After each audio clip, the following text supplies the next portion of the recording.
And finally, we'll be hearing from Dr. Susan Hopkins, who is the Chief Medical Advisor of the UK Health Security Agency, and Professor Stephen Riley, who is the Director General for Data at the UK Health Security Agency. So a lot to get through. We will start with Dame Kate. Dame Kate, welcome back to the committee. You've been very helpful with our inquiries in the past.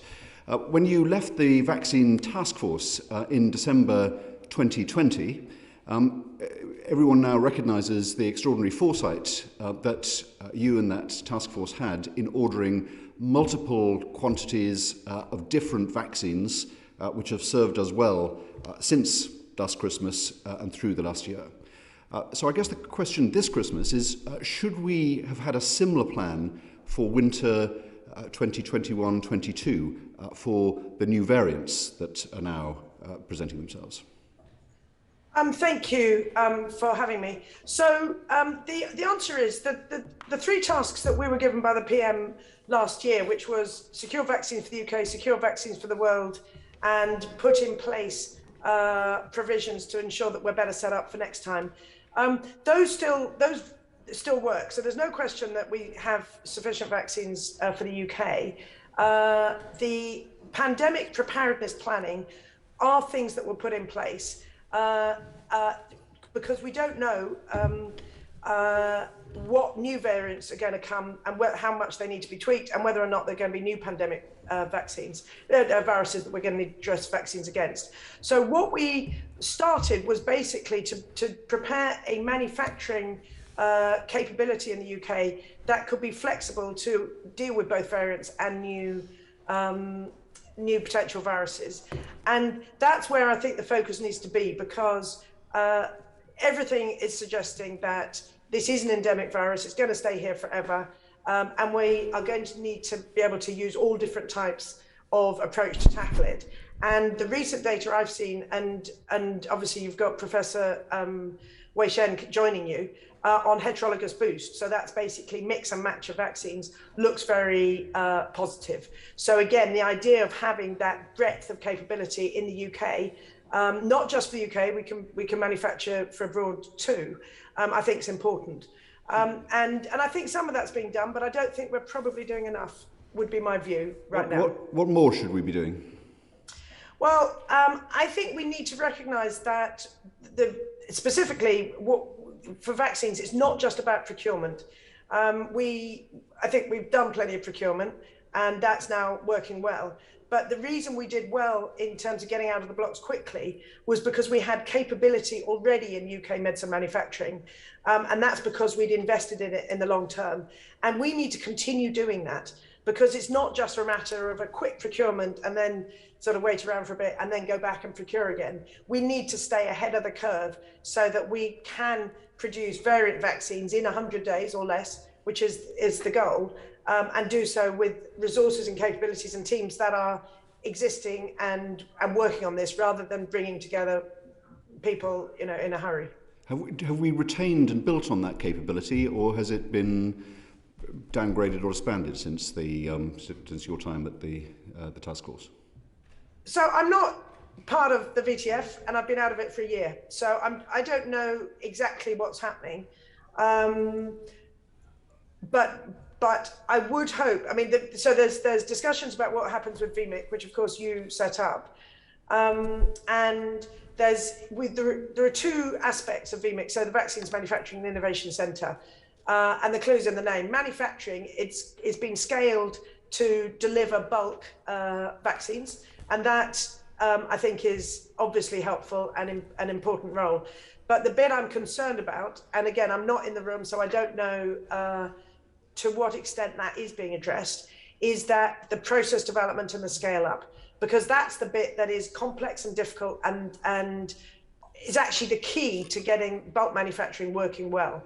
And so I think as you'll need to ask people who actually are in the tent to know exactly what's happening there. But that is the bit that if I was there now, I would be absolutely focusing all my attentions and energies on the advanced medicine manufacturing and the skills and the process development capability, and not just on procurement.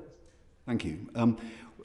How worried would you have been about Omicron were you still leading the vaccine task force?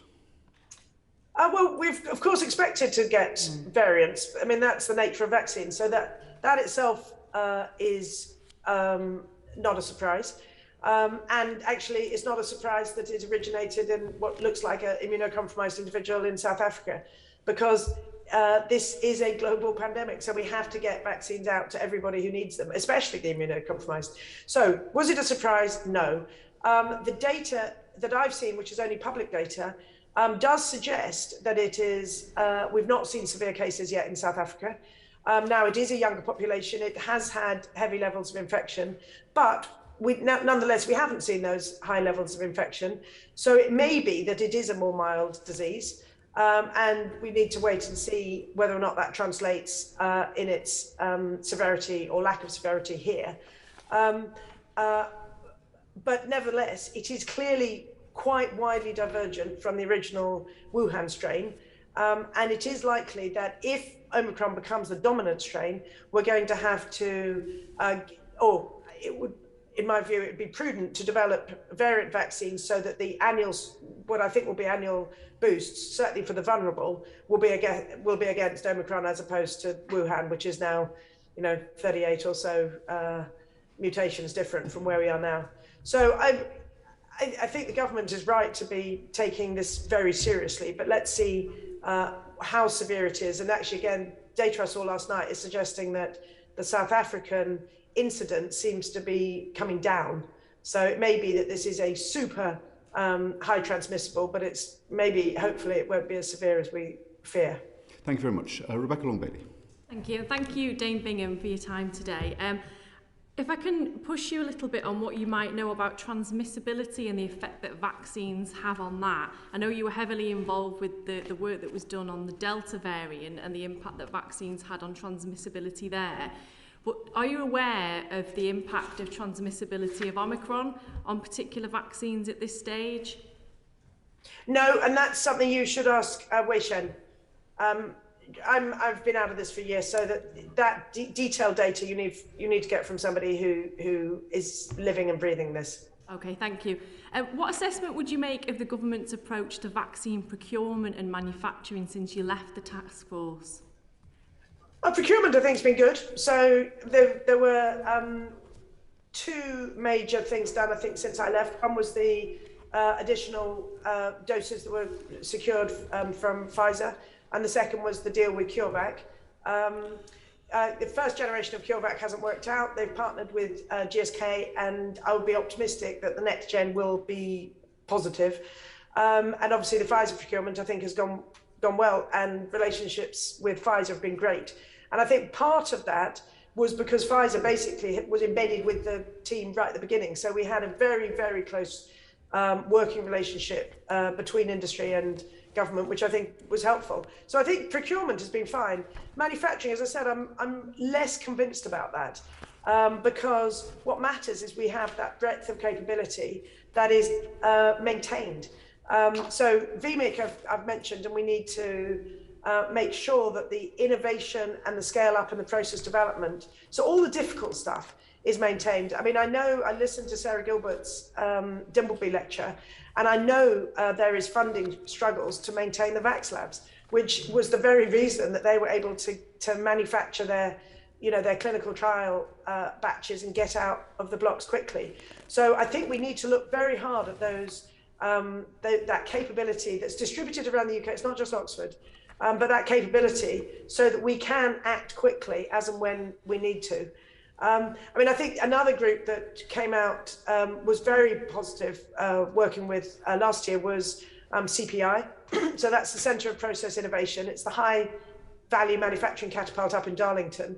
So again, their capability is about process development and taking novel manufacturing approaches and industrializing them. So that again is a group that I think should be central in the manufacturing capability, the preparedness. And then I think we need to look at what is the relationship with the private sector, because we struck deals obviously on the manufacturing side with Oxford Biomedica, Fuji, Film Diosynth, and Valneva. and not all those relationships, I think, are continuing. Now, again, I'm not in the room, so I don't know the exact background behind each of those, but I do think having a close relationship with the bulk advanced manufacturing industry is important. And again, these have capabilities that go beyond the UK. So this isn't just little Britain trying to solve everything just for ourselves. These have the capability to become big export industries. So from a economic resilience as well as public health resilience, I think they play important parts. Thank you. And finally, do you think that the government has a well-developed variant plan? And do you think it's being successfully deployed in a timely manner? So the answer is I don't know in detail. I know when I left, Clive Dix put together a pretty comprehensive variant plan, which was really good, which basically looks ahead and figures out what are the potential variants, testing those variants against the vaccines we've got, because of course we funded Porton to scale up that industrialized assay testing to do exactly this.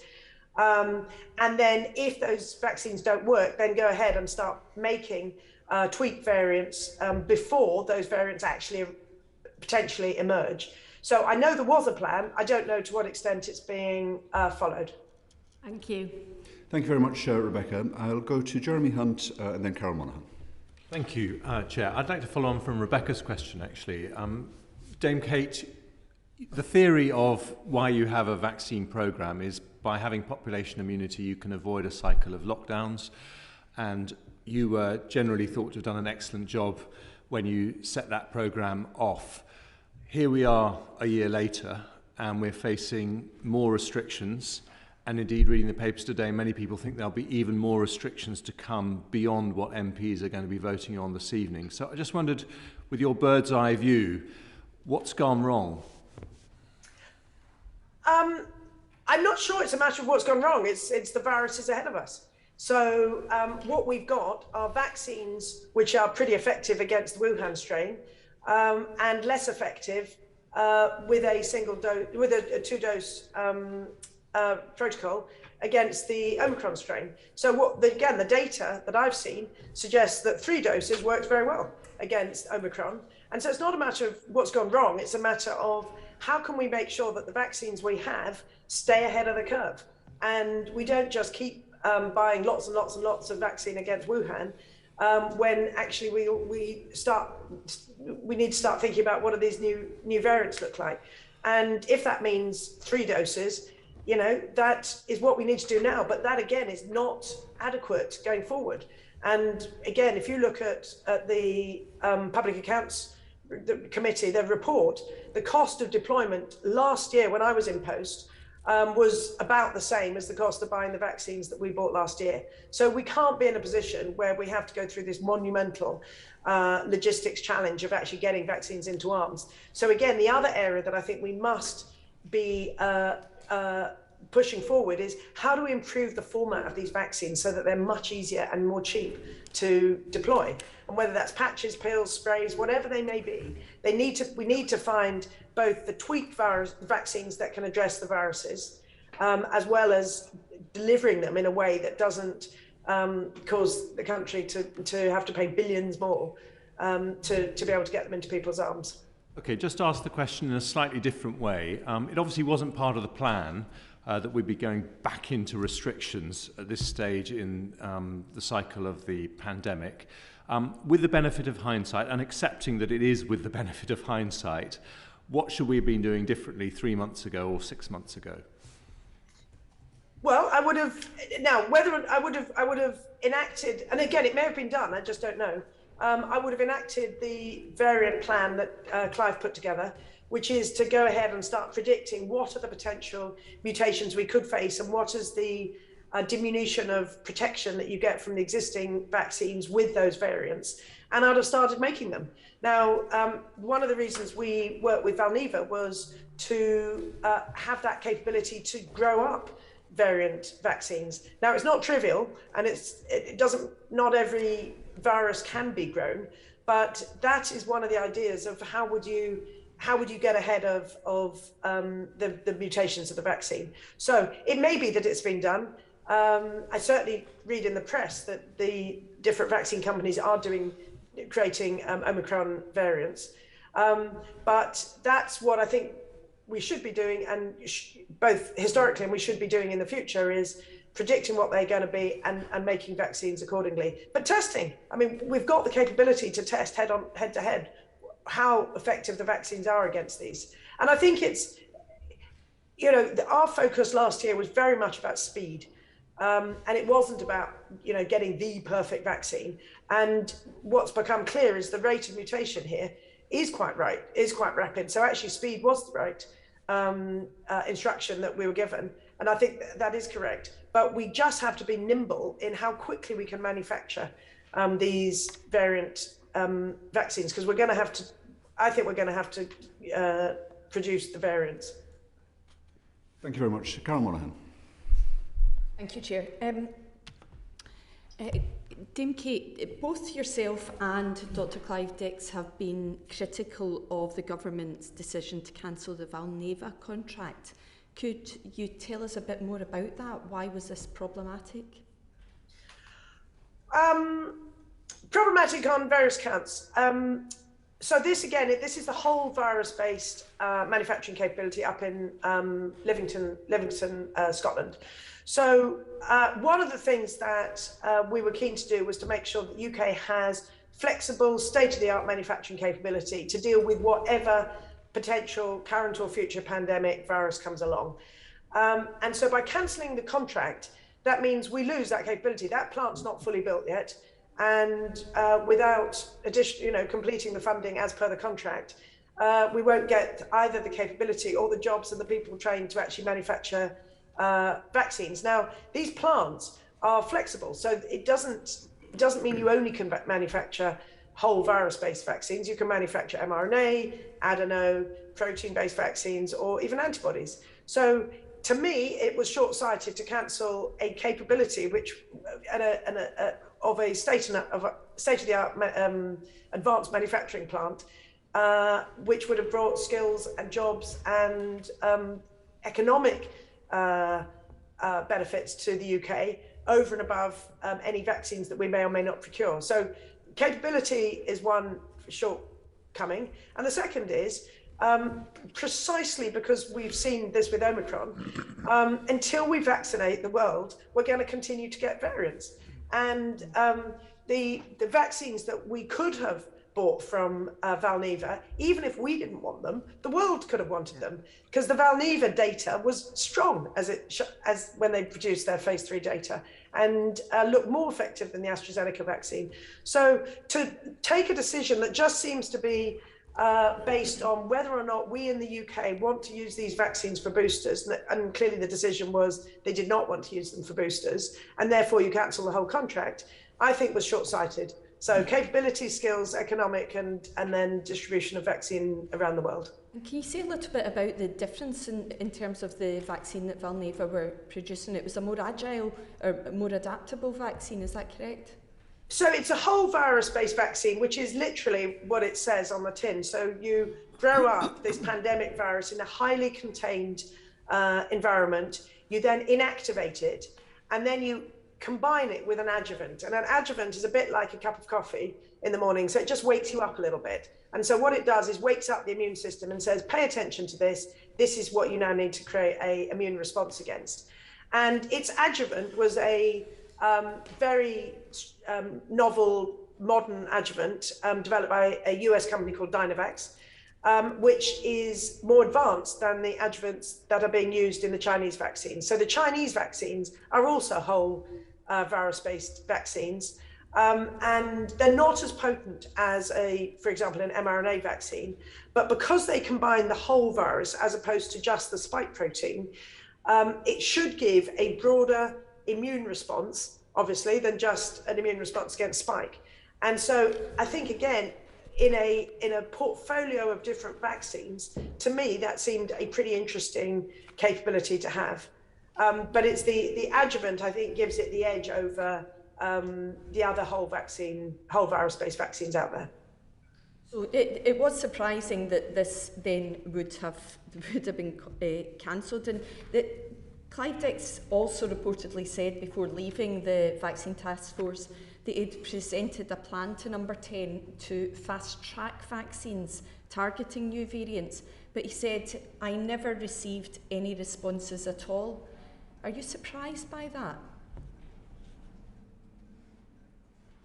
Yeah. Thank you. But who do you think was making the decisions when Clive Dix presented that plan to Number 10? I don't know, because there was a interregnum after Clive left, before Richard Sykes took over. So I mean, it'll have been the VTF which will have made the decisions, I imagine. Thank you. Before you left the Vaccine Taskforce, did you make any legacy recommendations to the government, and if so, what were they? Yes, there's a report that's published on the government website that absolutely gave a sort of account of what we did last year. As part of that, but it was not published, did include our recommendations. So yes, we did give recommendations last year in December. And have they been implemented? They all are now, but and I will need to pull them up to remember. But it was about how do we actually keep going with the things we were doing. So again, it's about continuing to invest in advanced medicines manufacturing, precisely to deal with all the things we're talking about today. How do we deal with variants? How do we deal with waning vaccine efficacy? And how do we deal with improved vaccine format and stay ahead of it, and make sure we understand what is the what's called the correlates of protection. So what is it precisely about the immune response that is protecting people? So it's about understanding the detailed immunology, because in the headlines that gets reported in the press, we're talking about you're basically just neutralizing antibody responses, which as a headline is fine, but it does not tell the whole picture. So antibodies basically are a useful marker of how effective vaccines can be, but it doesn't tell you anything about the cellular response.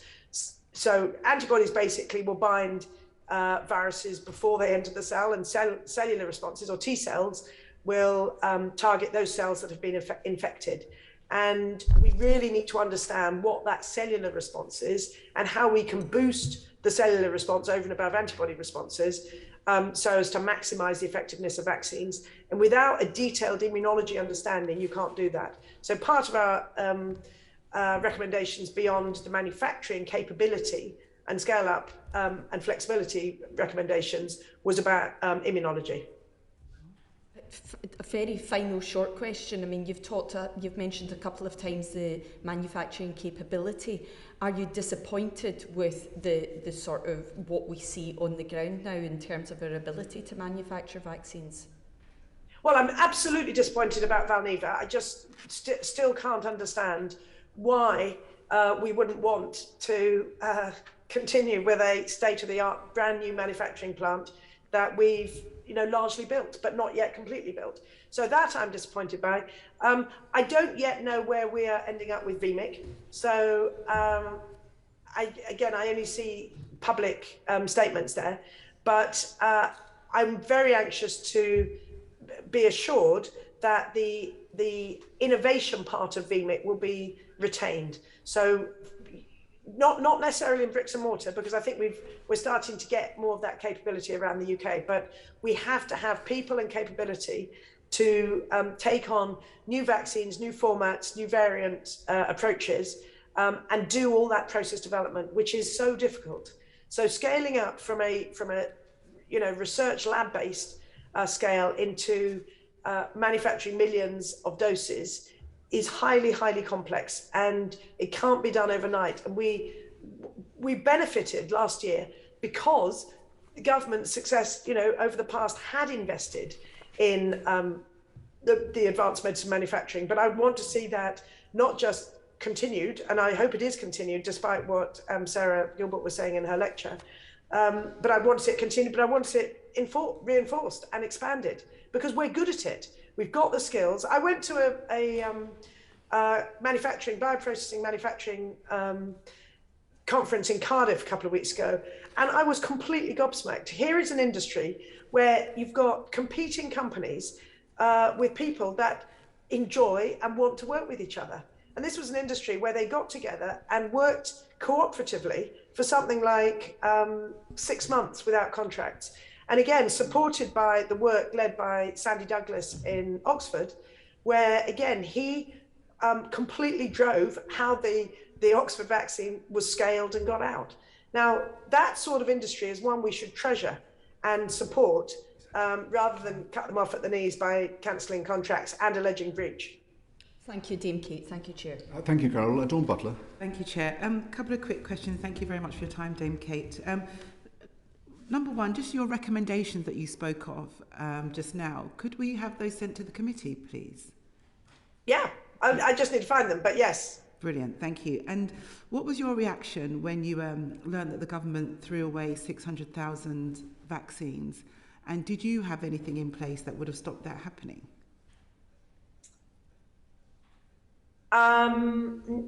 It's not really my area. I mean, the deployment, we had astonishingly positive relationships with Department of Health and the teams there, but they were responsible for deployment, not us. Our job was basically to get vaccines to them to then deliver.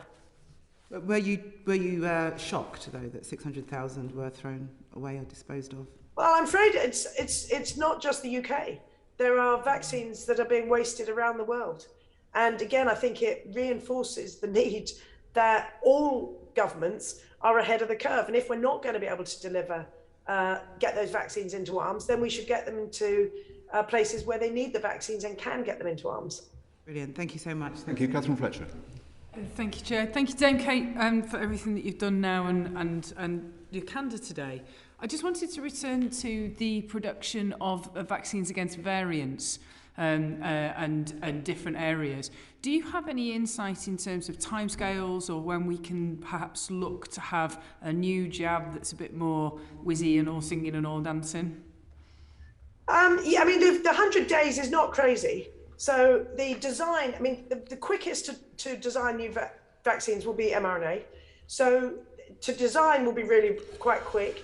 And then to scale and to demonstrate clinical efficacy and safety, I mean, it's a stretch, but it could be done in 100 days. So thinking about March next year isn't beyond the realms of possibility, but we need to have that capability to be able to do it.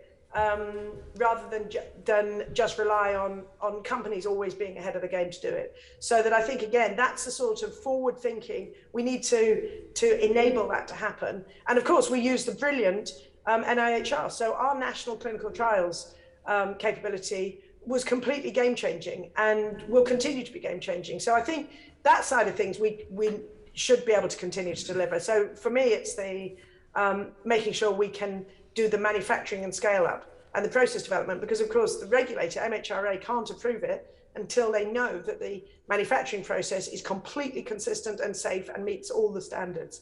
And that's the slow bit actually, rather than the clinical development now. Understood. That's brilliant. Thanks very much for that. Thank you very much indeed, Catherine. Just a couple of final questions from me to Dame Kate. In the lecture that you gave a couple of weeks ago in Oxford, you reflected on your time leading the Vaccines Taskforce, which everyone acknowledges was a huge success and an example of how to do things. But you said that it's interesting to reflect that the behaviour of the government appears to have changed significantly from my time in the VTF. And you say, it now appears that the waters have closed over the approach that was taken, which was close working with businesses, and that officials have reverted to their usual practice and the pre-existing culture of distrust of business. It's hard to not think of this as a massive opportunity to win as having been lost. Just say why you have formed that concern and what can be done about it. Well, part of it's informed by Valneva and the idea that here's a small company that is busting a gut to try and support us last year to scale up, build new plants, scale up manufacturing capabilities, develop vaccines for us, and then gets sent a letter from the government alleging breach. of delivery, so as not to pay the costs that they've incurred to actually develop the vaccine for us. So for me, that is not a good signal. I have no issue. If the government wants to cancel contracts, they can cancel contracts, but they should pay their debts where they're due. And that we are a small industry, and that sort of behaviour doesn't carry well. And the other example I gave in the Romanis lecture was the plant-based manufacturing. Again, huge opportunity to work with very capable, keen companies that would again establish a very rapid manufacturing capability in the UK. But you know, the decision again, not by the industry people, but by Whitehall was, no, we have to go through a normal procurement process, which basically is going to take forever and basically means we're not going to operate in that nimble, quick, collaborative way that was so effective last year. So I worry about that. And I worry that, you know, the team of experts that we put together to do all the due diligence, whether it's manufacturing, science, regulatory, clinical, I don't think it's been used since I left. So that's the sort of thing which is, again, it's difficult to work in an environment where you don't have people skilled in the areas in which they're working. And you do need people who are scientists, operationally experienced, with links to industry, to actually be able to think about some of these long-term strategic problems and be creative about how you solve them. And I think if we basically don't have the skills and we don't have the industry relationships, and where we do have industry relationships, we don't look after them, I don't think that puts us in a very strong position. Thank you very much. And a final question to me. In answer to my first question, you described where we are with the virus as entering a period in which it is endemic. Could you just sort of say how you respond to an endemic virus as opposed to the pandemic that we've experienced for most of the period so far? So it means that the virus is going to circulate, I think, forever. Now, I hope it will circulate in a less virulent form. And it means that we have to basically manage it as we would do with flu, which is also an endemic virus. And so that means we have to identify who's most at risk. We need to continue to protect those people forever. It's, again, you've got Shen coming up, and he will be a lot more thoughtful about than I would. But my expectation is that those most vulnerable should be vaccinated regularly. That may be only yearly now. So that to me means all adults over the age of 50 and all adults under 50 with severe underlying disease, and anybody else that JCVI recommends. And they would be given routine vaccinations. And then if, depending on the severity, it may need to go beyond those high-risk groups. But I think initially we're going to have to think about how do we keep those high-risk groups protected forever. Now, some level of viral presence may provide a natural boost, and that itself is not necessarily a bad thing. But we just need to understand what is the actual strain of virus and what's the consequence of it in terms of what the vaccine is going to need to look like and who needs to get them. Dame Kate, thank you very much indeed for your evidence to us. We're very grateful, as the country is, for your work in leading the Vaccines Taskforce. You've been very helpful to the committee throughout our inquiries, and we're very grateful for your evidence today. Thank you very much indeed. Thank you very much. I'm now going to welcome our next witness, who I'm very pleased to introduce, from South Africa, Dr. Angelique Coetzee is joining us. Dr. Coetzee is the chair of the South African Medical Association and was one of the first clinicians in that country to have detected what turned out to be the presence of the Omicron variant. Thank you very much indeed for joining us, Dr. Coetzee. Perhaps you can just summarise for us, given your experience of, I think, about 5 weeks now in South Africa, summarise how much more transmissible Omicron is compared to the Delta variant. Perhaps starting with that, what have you found on that? Good morning, and thank you for asking our opinion.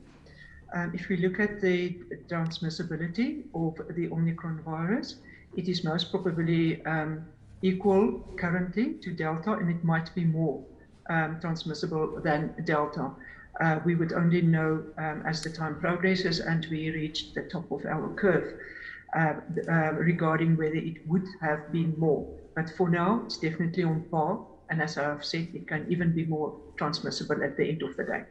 Thank you very much indeed. Then a similar question in terms of the severity of the disease that is associated with Omicron compared to Delta. What's your experience so far in South Africa? Thank you. I'm going to answer it in two ways. First of all, regarding primary health care, the predominantly picture that we are seeing here are that of a mild disease. But however, we see a different picture in the hospital admissions, especially around unvaccinated people, of which the majority are unvaccinated. Unfortunately, in our hospital in ICU, we do not have the stats to determine whether it is Omicron versus Delta. We do sequencing around about 1 per 200 patients. So will be done a sequencing. So we only look there at the clinical picture. Again, if we look at the current cases in the ICU, our ICUs are still not overwhelmed by COVID cases. Also, if we report our hospital admissions, it's a mix of people incidentally being found positive with COVID-19, admitted for any other disease except for COVID-19. And then you will have people in ICU that is there predominantly of COVID-19. And our death rates, unfortunately, are also reported as just COVID-19 death rates. Although our death rates are quite low, the numbers. So again, the severity, everyone admitted in ICU is always a severe case. Whether it's Omicron versus Delta, we cannot comment on that. I see. So reflecting on the pattern of severe disease and hospitalisation from COVID, given that you can't necessarily split them between the two, we're now a few weeks since the first detection of Omicron. What has been the experience in terms of hospitalisations from COVID more generally across South Africa during that time? If I can give you some of the stats from the 9th of December, our death rate, it was on the 9th was 22 patients, on the 10th was 49 patients, on the 11th 36 patients, on the 13th it was 11 patients yesterday. So we don't have that huge amount of, as we have said, death rates. Currently, we are extremely grateful for that. If we, however, also looked at our cases being positive in the general public, on 9th of December, it was 22,390. On the 10th, it was 19,000. 11th, 17,000. 12th, on the 12th, 18,000. On yesterday, 13,992. Our positivity rate, depends on how many people go and get tested during, a specific day. But it is more or less, yesterday was now a high positivity rate because not a lot of people went for tested. It was 31, but the average is around about 25% on our positivity rate. However, yesterday, the hospital admissions across South Africa was 422 again. And again, as I've said earlier, it doesn't, it includes the mix of incidental findings as well as sick people. Then regarding the oxygen needs of patients, we have seen the patients that's been admitted and it's incidentally all been admitted with, because our public sector system will sometimes, if there's a problem at home and the patient present and it's positive, keeping in mind what we have seen with Delta, you will admit them for, just to observe them. And again, no oxygen needs, and the length of stay for these mild cases are less than half of what was for Delta related cases. Cytokine storm, we don't really see that at the primary healthcare level. However, again, still early days regarding what's happening at ICU level. So we are quite comfortable that the average patient in primary healthcare that we are examining on a day-to-day basis and that comes into our surgeries, the average person will recover within 5 to maximum 7 days. And we haven't encountered so far long COVID with these specific patients. We're not talking about patients in ICU. Thank you. And as well as being chair of the South African Medical Association, you're a doctor in clinical practice. And I think it was that practice that led you first to suspect that there might be a new variant. Just perhaps summarise very briefly how you came to that thought. Thank you so much. I always say I'm an old GP, 33 years in private practice, and still old school, do not go on the social media or the Zoom platform or Health ID. I normally see my patients physically, 600 plus patients with Delta that I have treated personally myself. And then we had this break from Delta, and about 8 weeks later, patients come back in with complaints that didn't make any sense at all. Young patient, early in the morning, doesn't fit, and tested. He was positive. Incidentally, his whole family made an appointment. That's also something unusual in our system. And the rest of the family was positive. And that day I saw this mild picture. And the picture predominantly for the past 4 weeks stays exactly the same. The 3 major complaints will be what myalgia, what we will call sore muscles or body ache and pain, headache, as well as there can be a bit of a fatigue for a day or two. Normally the patients will come because we run a campaign where we ask people, please get tested, even if you wake up with a slight headache, not feeling well, please come and let us double check. Consequently, we have noticed that if you wake up this morning and you have this headache and the myalgia, it would be prudent just to wait 24 hours especially for the rapid test. We have seen the rapid test can be still false negative in that first period, less than 24 hours. But after 24 hours, up until about 5 to 6 days later, the rapid test are more than sufficient to be able to detect positive cases. We do, however, have patients that wait up until a week, then come in and says they're not sure, they just need to double check. They had this headache, not feeling well. Can we just double check? And then we will do a PCR, and normally that will be positive. So the symptoms are very similar for most of the patients. However, as well, unvaccinated patients seems to experience the severity of the myalgia as well as the headache more intense than our vaccinated patients. And yes, we do see nearly the same amount of patients who have been vaccinated versus unvaccinated with mild disease. Although, as I've said, it seems that the vaccinated people even recover quicker than your unvaccinated people. Thank you very much indeed.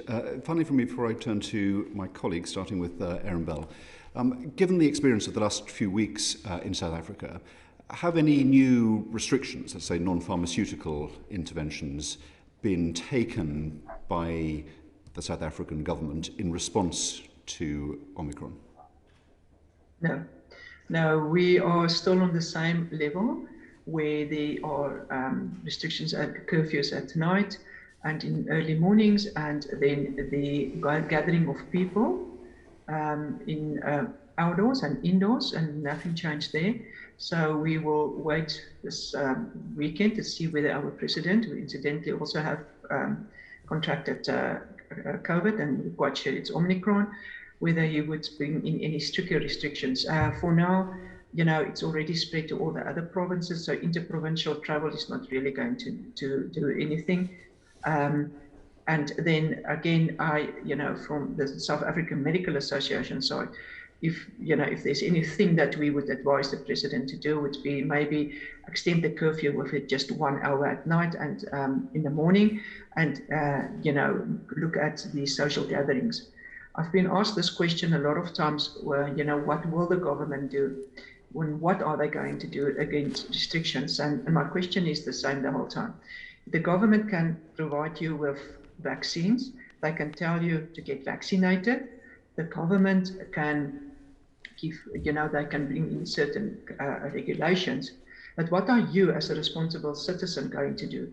You as a responsible citizen needs to adhere to these regulations and the non-pharmaceutical interventions. And you as a responsible citizen actually need to go and get your vaccines, because we have seen that the vaccines, it really seems at this stage that it still, although there's a escape of the vaccines, still protect you against severe disease.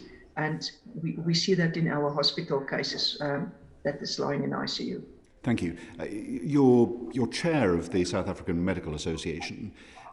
Does that view as to what should be done, is that, would you say, a view widely shared by the association, or is there a kind of hot debate about this? So this is, I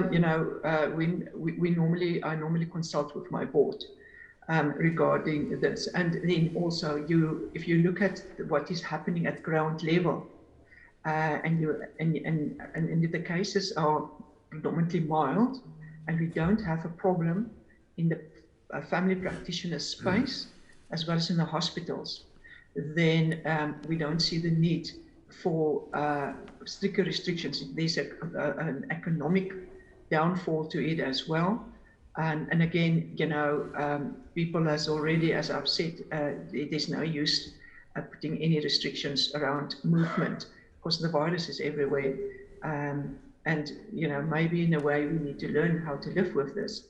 And if this becomes sort of endemic going forward, we need to get as much people, if they are infected, the boost of their antibodies, as well as getting the boosters themselves to be able to help and assist here.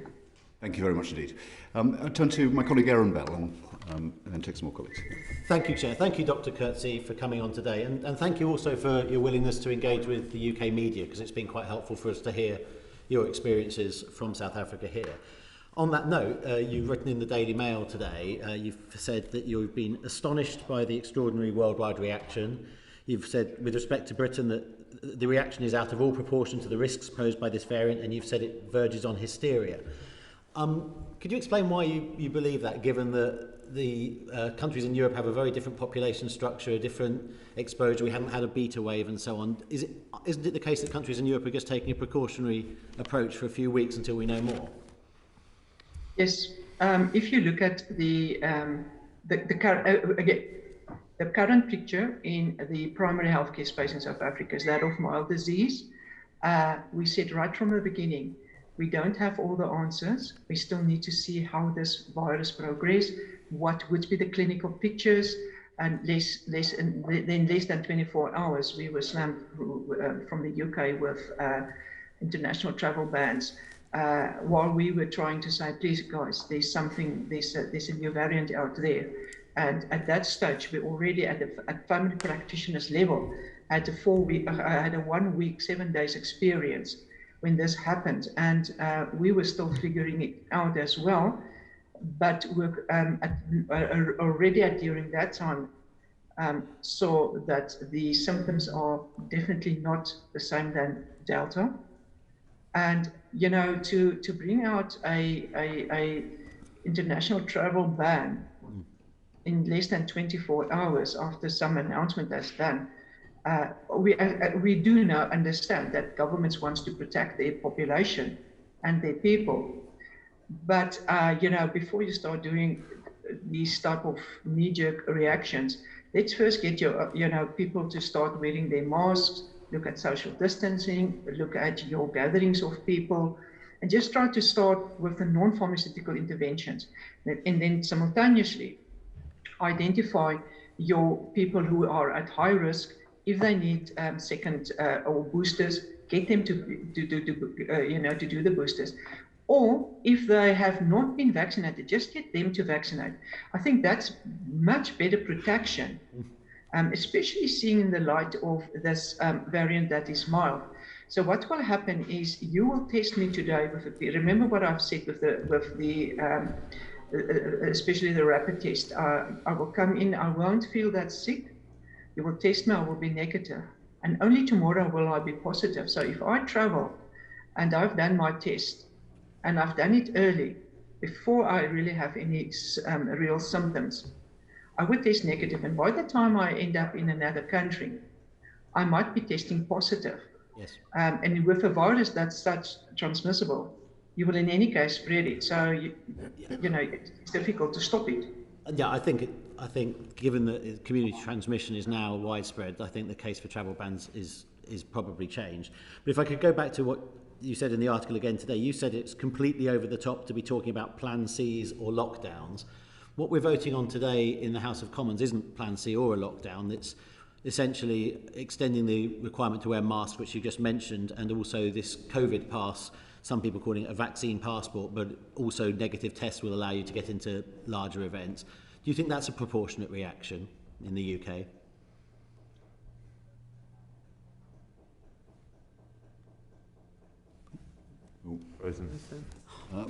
Just at the crucial point, Dr. Coetzee is frozen there. I don't know whether she seems to be back. Dr. Coetzee, did you hear the question from my colleague Aaron Bell? The last part I didn't. Let me ask, and then I didn't hear. Let me ask Aaron to ask it again in summary form. I'll go from the start. Thank you, Chair. And sorry, we just lost you for a moment, Dr. Coetzee. You said in the article you wrote today that it's completely over the top to be talking about Plan Cs or lockdowns.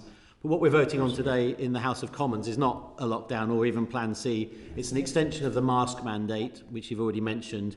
And there's this COVID pass, some people calling it a vaccine passport, but either vaccination or a negative lateral flow test or a recent recovery from COVID will enable you to get into larger venues. Do you think that's a proportionate reaction to the threat of Omicron in the UK?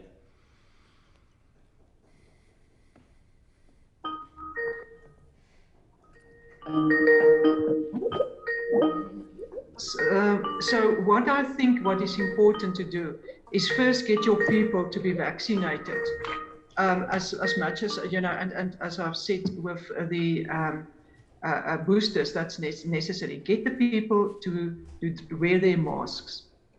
Get the people to stay away from big gatherings. That should be the biggest plan at this stage to have in place, and not to, you know, come in and you know, the restrictions first, you know, close all the borders, close shops and all of that. So, you know, first look at what is going to happen with your age population. You might have a different population at South Africa, but also remember, even in South Africa, we have people not vaccinated, young people, most of them not vaccinated, with severe diseases like HIV and TB. We've got a huge burden of that. And we also know that a lot of these people also didn't get their treatment. They didn't adhere, especially during this past year with treatment. So rather get people treated with their comorbidities, make sure that they follow the protocols, get your non-pharmaceutical interventions, and then you start looking, you know, how much are your systems or your healthcare system being overburdened by people. Always remember, you will have the worried well as well. But for us, the most important place to look at is what happens in the hospital level, because there's what the problem should, you know, where the problem will, if anything will happen, it will happen at tertiary hospitals. And there you need to plan, you need to make sure that everything is in place there. People that were supposed to go on leave maybe be on standby. That would help much more than bringing in just blanket restrictions going forward. Thank you. Could I just ask you about severity? You said it presents much milder. There's some data out this morning from the South African Medical Research Council together with Discovery, which is a South African insurance company, suggesting that severity is 29% lower than the original D614G wave.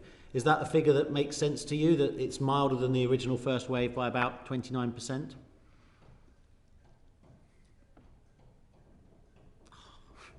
I think we may have temporarily lost Dr. Coetzee again.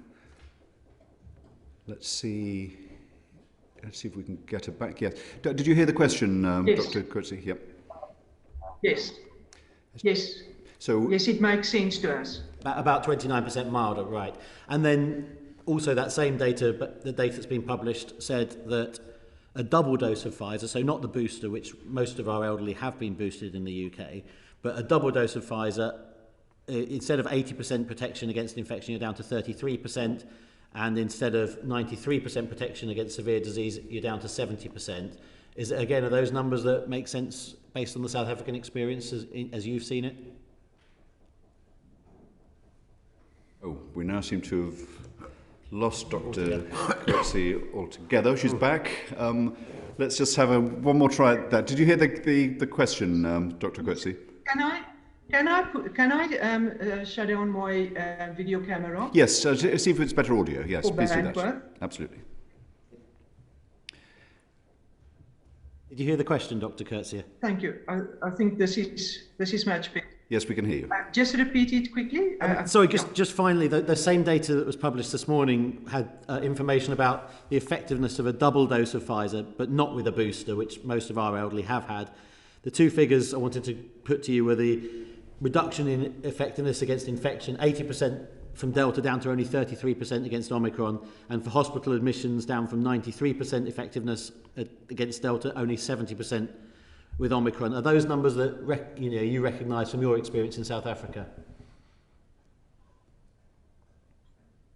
So what we have seen, if I look at my own stats of the patient, I had seen personally 88 patients. So the vaccinated patients, 39 versus unvaccinated patients, 43. So yes, we know that the patients get breakthrough infections, whether you're vaccinated or you get reinfected as well, or patients who had been reinfected before or had been infected before and fully vaccinated. They can still get breakthrough infections. However, the breakthrough infections that we are seeing at primary healthcare level are mild, those of mildness. And again, the symptoms experienced by these people or patients are less severe or intense than the unvaccinated. On the hospital level, where patients are admitted, as I've said before, the majority, between 88 to 90% are unvaccinated. So the question would be, and that is why it's so important for us to understand the vaccinated group in the hospitals, whether they do have, had they had Omicron or Delta before, so that we can determine how well the vaccines are protecting you against these two variants. But we don't have that data. Okay, thanks. Thank you very much indeed, Darren. We'll try Dawn Butler. We're reaching the limits of the bandwidth here, but Dawn, perhaps some short questions that might get through. Yeah, thank you, Dr. Coetzee. How many weeks has it been since you discovered Omicron variant? On Thursday, it would be 4 weeks. 4 weeks, brilliant. And can you just tell us, please, what's the population in South Africa that have been vaccinated? It would be 4 weeks. 2 days from now. Brilliant, thank you. And what is the population that have been vaccinated, the percentage, please, and the percentage of the population that have had a booster jab in South Africa? So the percentage in South Africa that has been vaccinated is around about 23%.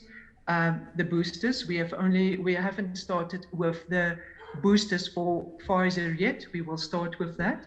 And with Johnson & Johnson, we started last month with the boosters, and quite a few of those doctors and healthcare workers has been vaccinated. So the fully vaccinated under the Sesonke trial, Sesonke 2, that's the healthcare workers, is around about 200,000 that already has been vaccinated with their second or with their booster on Sesonke, on Johnson & Johnson. And fully vaccinated in South Africa, we had under the age groups that we have been allocated is 38%, and that have been vaccinated. So there's still a lot of people, as I have said. In the total, 23% of our population has been vaccinated. Right. Thank you very much. I know that South Africa's quite advanced in genome sequencing. It has been said that the variant was in Europe before you discovered it in South Africa. Is that correct? Can't comment on that. I didn't saw the stats, and it could have been anywhere. I think if you take UK as an example, you have seen so many Delta cases that you can easily miss this light picture at primary healthcare level, and it could be in any other country. So I don't think there's anyone that can claim that it was first started in their country. I don't think so. Thank you. That was going to be my next question, if it was correct to say that it started in South Africa. And my last question, please, and thank you very much for your time today. Do you do any antibody testing or T-cell testing in South Africa? We don't do it routinely. That is done at scientist level and not routinely. And the T-cell antibodies, I know it's quite a difficult field, and it's an expensive field. So this is one of the things I think what one needs to look going forward is to make sure that there are more investment in science as to improve the healthcare, and especially in studies around T-cell immunity, as well as your normal antibodies. Unfortunately, with what we have seen with the COVID, is that your antibodies, instead of taking 6 months to get your IgG positive, it can get positive within 2 to 3 weeks. So it's very difficult. And then the antibody test is not really going to tell you how good your T-cell immunity are. So I think there's a need for this field, and I think there's a need for science to be reimbursed and for trials to be conducted here. Brilliant. Thank you so much for your time today, Dr. Coetzee. Thank you. Thank you very much indeed, Dawn. Just a final question from me. Perhaps I could just follow up an answer, Dr. Coetzee, you gave to my colleague Aaron Bell. He was asking you about lockdown restrictions, non-pharmaceutical interventions, as they're called. Am I recalling what you said correctly, which you said that you'd be against restrictions that might be a lockdown, but that people should avoid crowded places? Have I captured that correctly? Yes. You captured it correctly. Thank you. Yeah. And so one of the proposals before the House of Commons today is that in larger venues, people should either have to demonstrate a negative lateral flow test or to show that they've been double vaccinated. What's your assessment of those proposed measures? Well, it can help and it can assist a lot. Unfortunately, I'm coming from South Africa, where we know how easy it is to counterfeit anything. And so as long as you have checks and balances and checks in place to make sure that it's original passports or mandates being shown at wherever you require them, that might work. But again, there's always people that would look on how they can fool the system. So you have to have a foolproof system there. Thank you very much indeed. We're very grateful to you for joining us from South Africa this morning and persevering despite the technical difficulties. We managed to get your answers to all of our questions. So thank you very much indeed for joining us and helping us in this important session this morning. I'm now going to invite our next witness to give evidence to the committee. And I'm pleased to welcome Professor Shen Lim. Professor Lim is the chair of the COVID-19 panel of the Joint Committee on Vaccination and Immunisation. Professor Lim, thank you very much indeed. And again, you've helped the committee several times with our inquiry, and we're very grateful for your appearance today.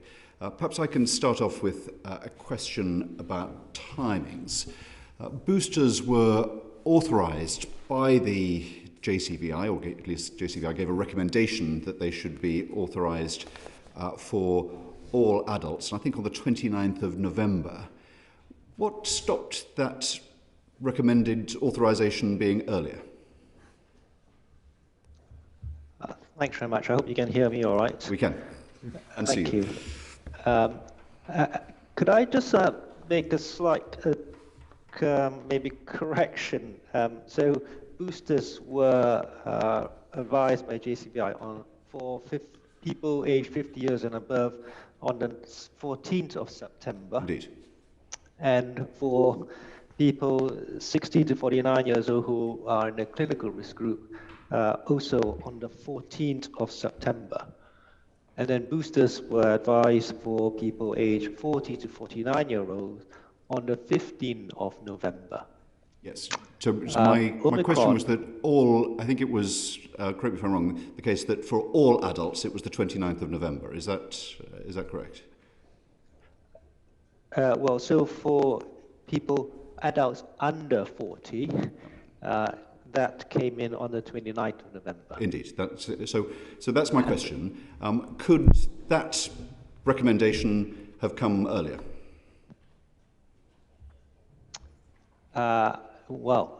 It could, but I don't think it would have been appropriate to come earlier.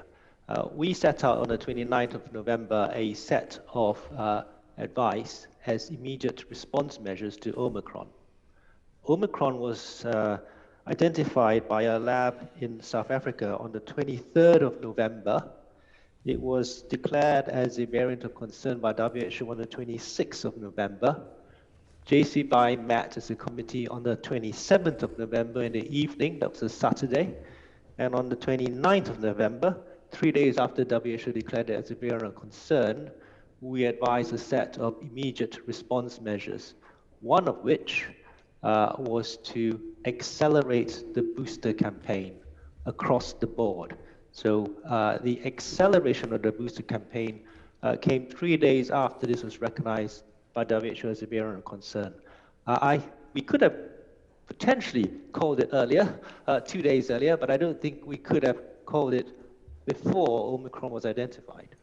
I see. So I guess the heart of the question is, obviously, as you described, you responded very quickly once we knew that Omicron was circulating, starting in South Africa.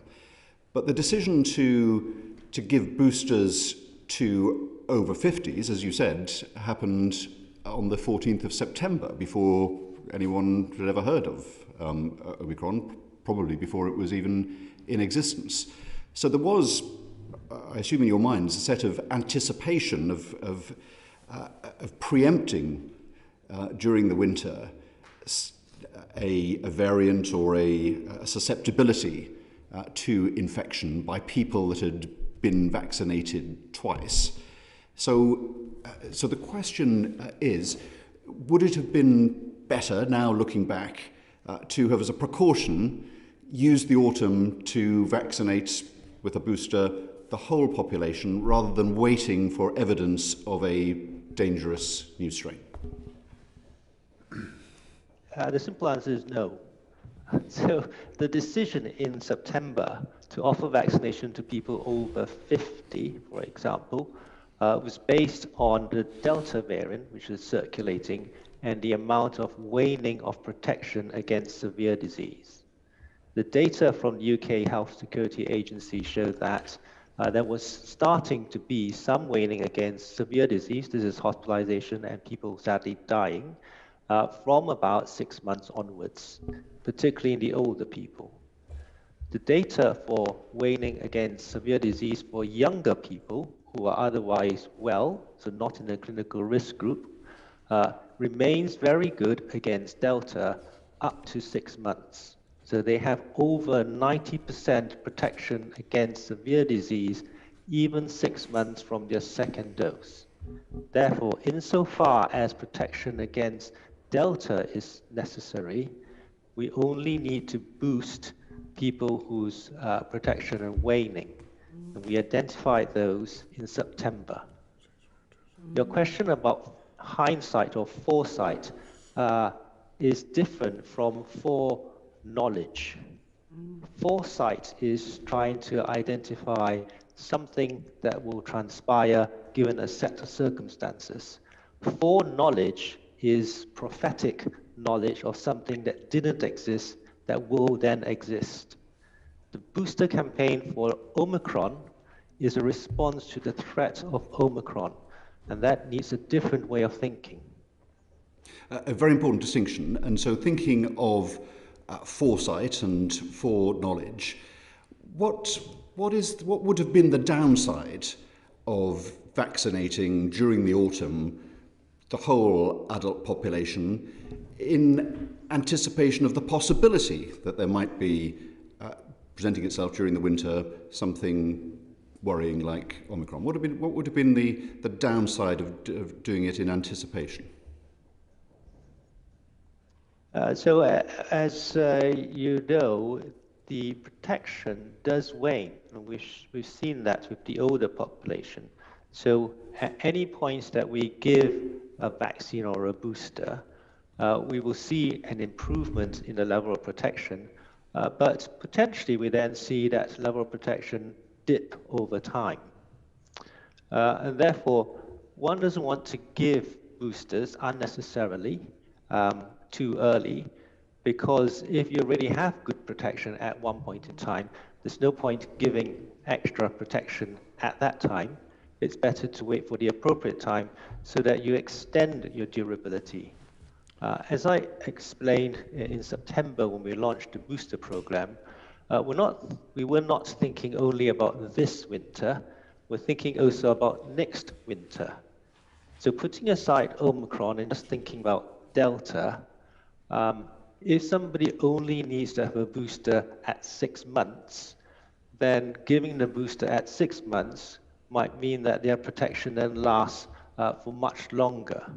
If the booster were given at 3 months, for instance, one, it will wane earlier, and secondly, a shorter time to boost might mean a lower peak protection, which also has an effect on durability. So it's not necessarily true that giving a booster sooner is better. If anything, all things being equal, giving a booster as far apart as possible gives the best immune response. And so one would want to choose a furthest time point, if one can, depending on the amount of waning. Thank you. That's very clear. And just finally on this, suppose one did, as a precaution, give a booster earlier than might have been optimal. Would there be any problem with then supplementing that with a fourth dose in the spring if that had waned by consequence in the spring rather than in the summer?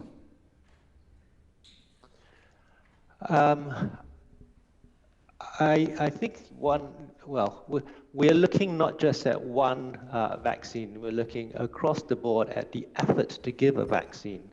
As you heard from Dame Kate earlier on, the cost of deploying a vaccine in the vaccine program is extremely high, almost as high as procuring the vaccine.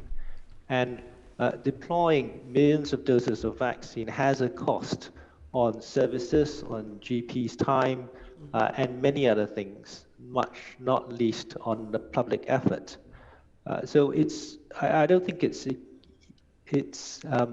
if you will, a free ride to give a vaccine once and give it again very quickly thereafter. All of these need to be considered in terms of their wider effects as well. Would you accept that the costs of vaccines and administering them, while significant, pale into insignificance against the cost of the incidence of waves of infection and perhaps hospitalization that they might prevent? That's only if you know that something like Omicron was occurring. So you could take the precautionary principle and say, I am not going to chart or look at the amount of waning. I'm simply going to give a vaccine in 3 months because there might be a variant occurring at 4 months' time. And after 3 months, I might again give another vaccine boost at a further 3 months because a variant hasn't appeared, but there might be a variant coming in the next 4 months. And that could go on the whole year, giving a booster every 3 months because you don't know whether a variant is going to occur 4 months later. I can't see that that is a sustainable program for the country going into just 1 year, much less a few years. Although if the alternative is 3 monthly impositions of restrictions, that also has its downsides, I think you'd accept as well. I would, but as I said, you only impose or consider imposing the restrictions if there is a variant. Whereas what you're suggesting is that you might want to give boosters every 3 months just in case, not knowing if you ever need boosters every 3 months at all. So this is on the off chance of a variant occurring or emerging that would require widespread social restrictions. And we haven't reached that point yet either. Indeed. Well, we'll go further into detail. I'm very grateful for the clarity of your answers on this. I'll go to Carol Monaghan and then Jeremy Hunt. Thank you, Chair. Professor Lim, you've talked about giving boosters every 3 months, and I maybe understood you wrongly, so you can correct me if this is the case. Did you say that if we start giving boosters more frequently, there will be a quicker waning of antibodies? So we would require to give boosters more frequently? No, I didn't say that at all. The principle is that if you have a bigger gap between 2 doses, you're likely to get a higher immune response. And you might remember back in December last year, the UK decided to extend the interval between dose 1 and dose 2 to 12 weeks rather than 3 to 4 weeks. In that year, we now have data to show that by extending the interval between the 2 doses, one gets a stronger, i.e. a higher immune response.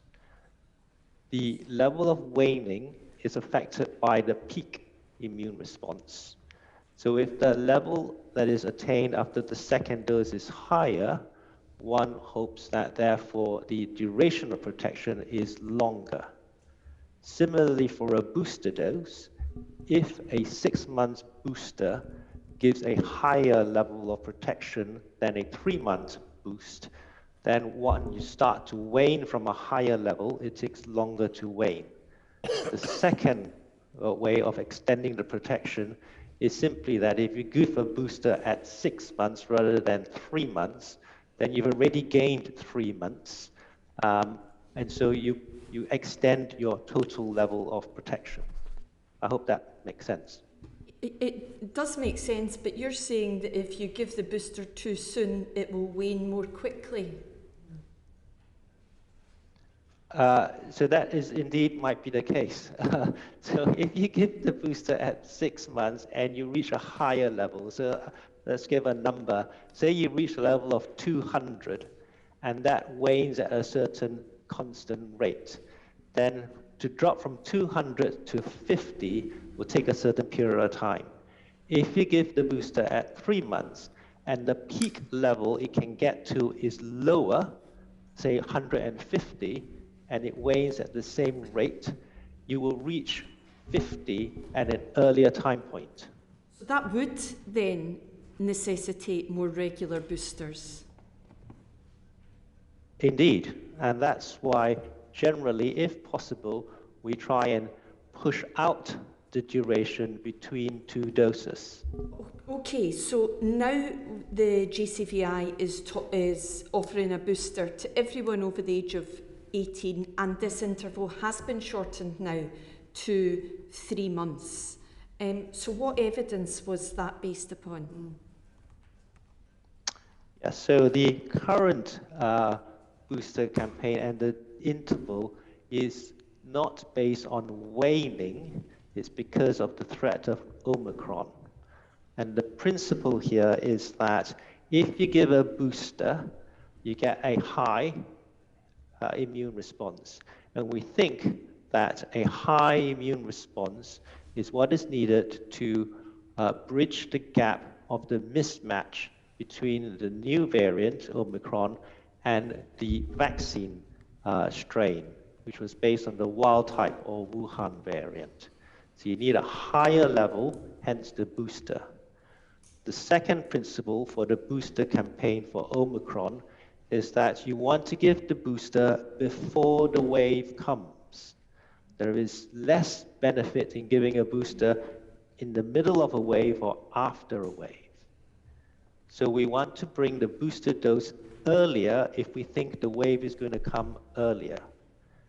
When we looked at this as soon as Omicron was declared, we felt that there was a high chance that the Omicron wave will come soon. And therefore, we want to bring forward the booster dose so that it occurs before the wave. Okay, We chose 3 which months seems... because we have data from a trial to show that at 3 months from the second dose, the boost still gives a very high immune response.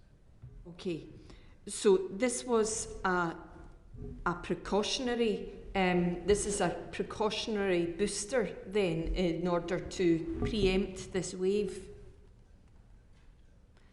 And yes, that's right. And so for example, I had my booster on Friday. When should I need another booster?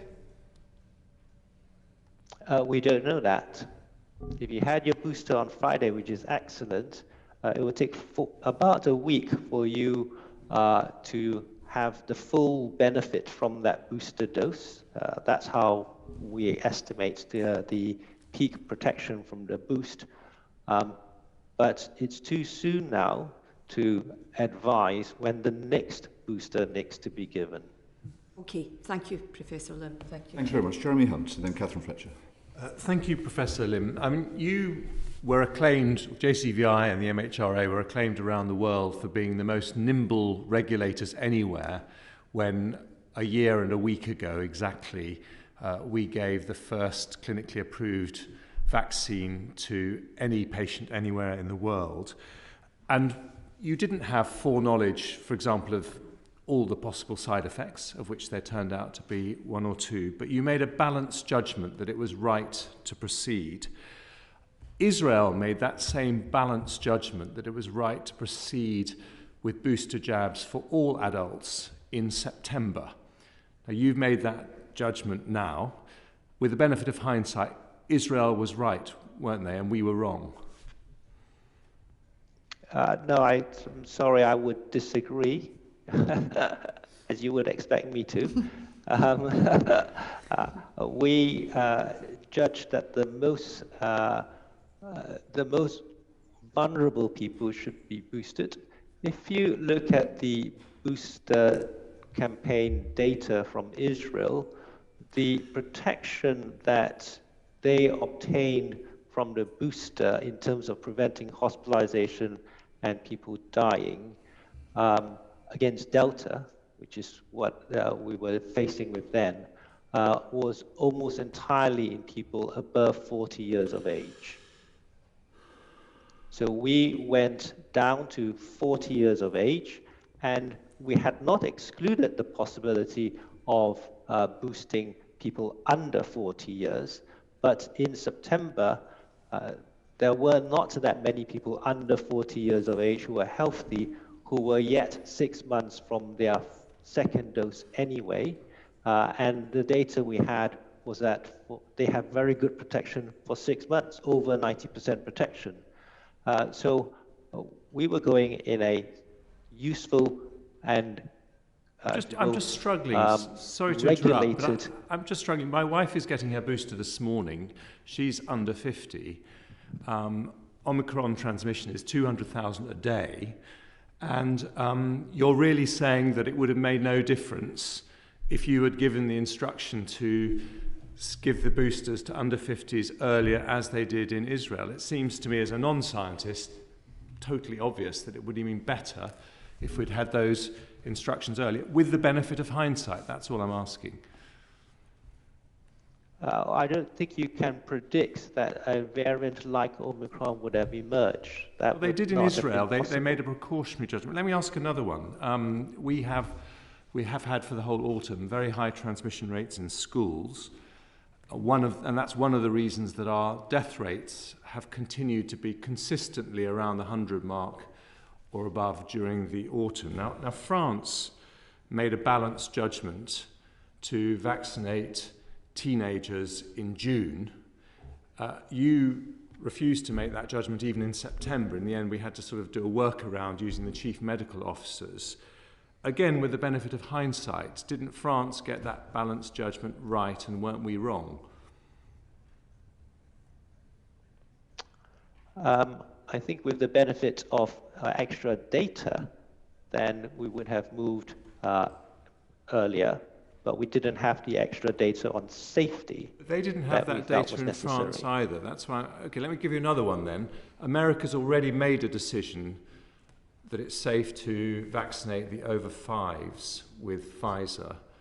We haven't made a decision yet. Again, I suppose the question I'm really asking, having been the most nimble in the world and received plaudits everywhere for being fleet of foot, can you understand why people are worried that not just yourselves, but with the MHRA, our regulators have been dragging their feet and therefore putting the NHS at greater risk this winter than it might otherwise have been? I've been asked that question before, and if you look at the different decisions that have been made, there is a time, I believe, to be extra fast, and there's a time to move extra cautiously. We've moved very quickly at the start when there was a need to. We moved very quickly when Alpha emerged and we needed to change the advice. And we've moved very quickly when Omicron emerged and we've changed our advice. So where we need to move very quickly, we will do so.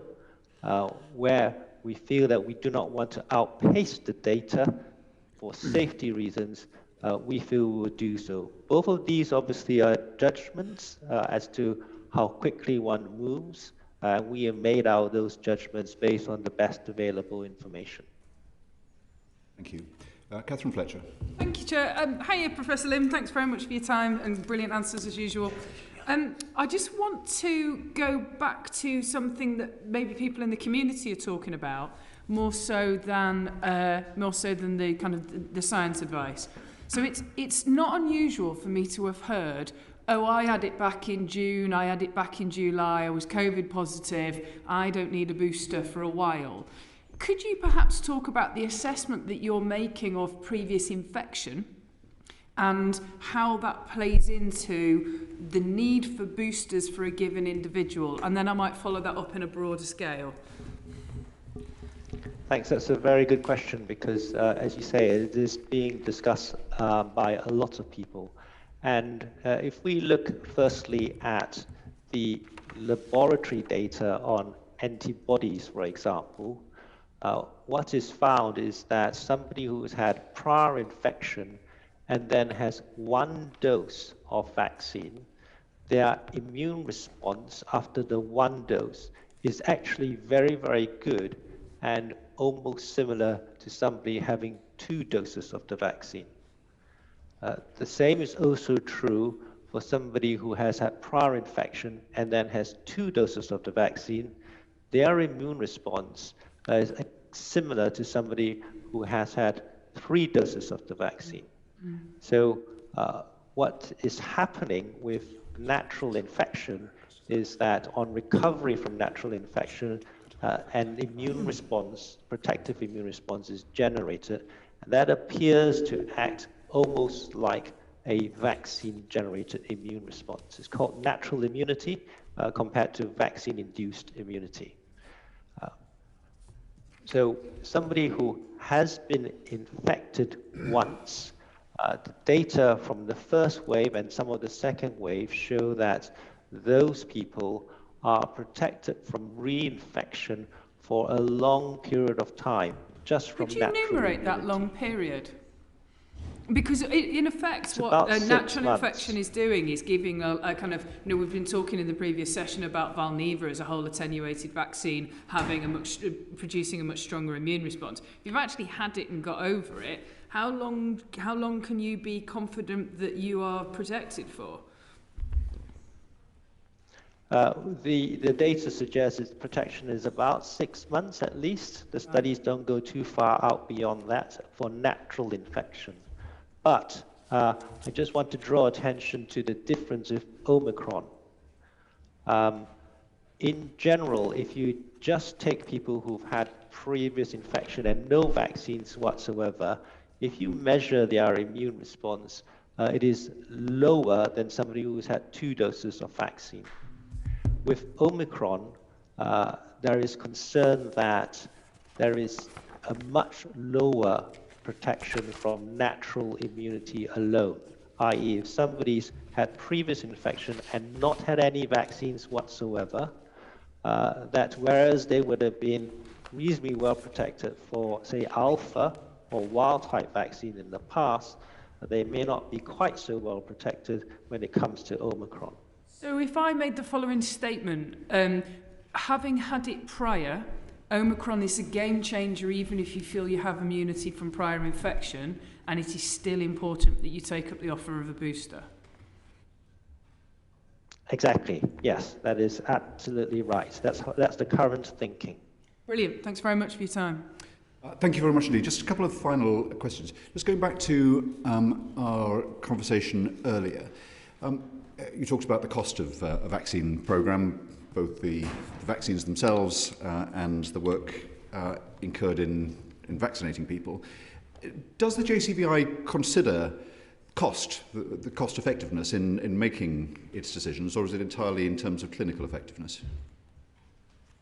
At the moment, usually we would consider cost effectiveness, but we've not considered cost effectiveness because the vaccine procurement has been occurring on a different level.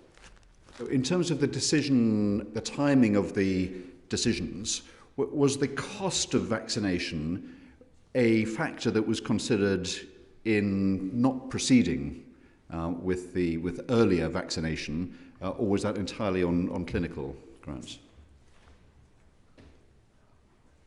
You need to just maybe I can ask some clarification. When you say not proceeding, we've never made a decision not to proceed. We've been looking at when to offer vaccinations rather than when not to. Well, what I mean is...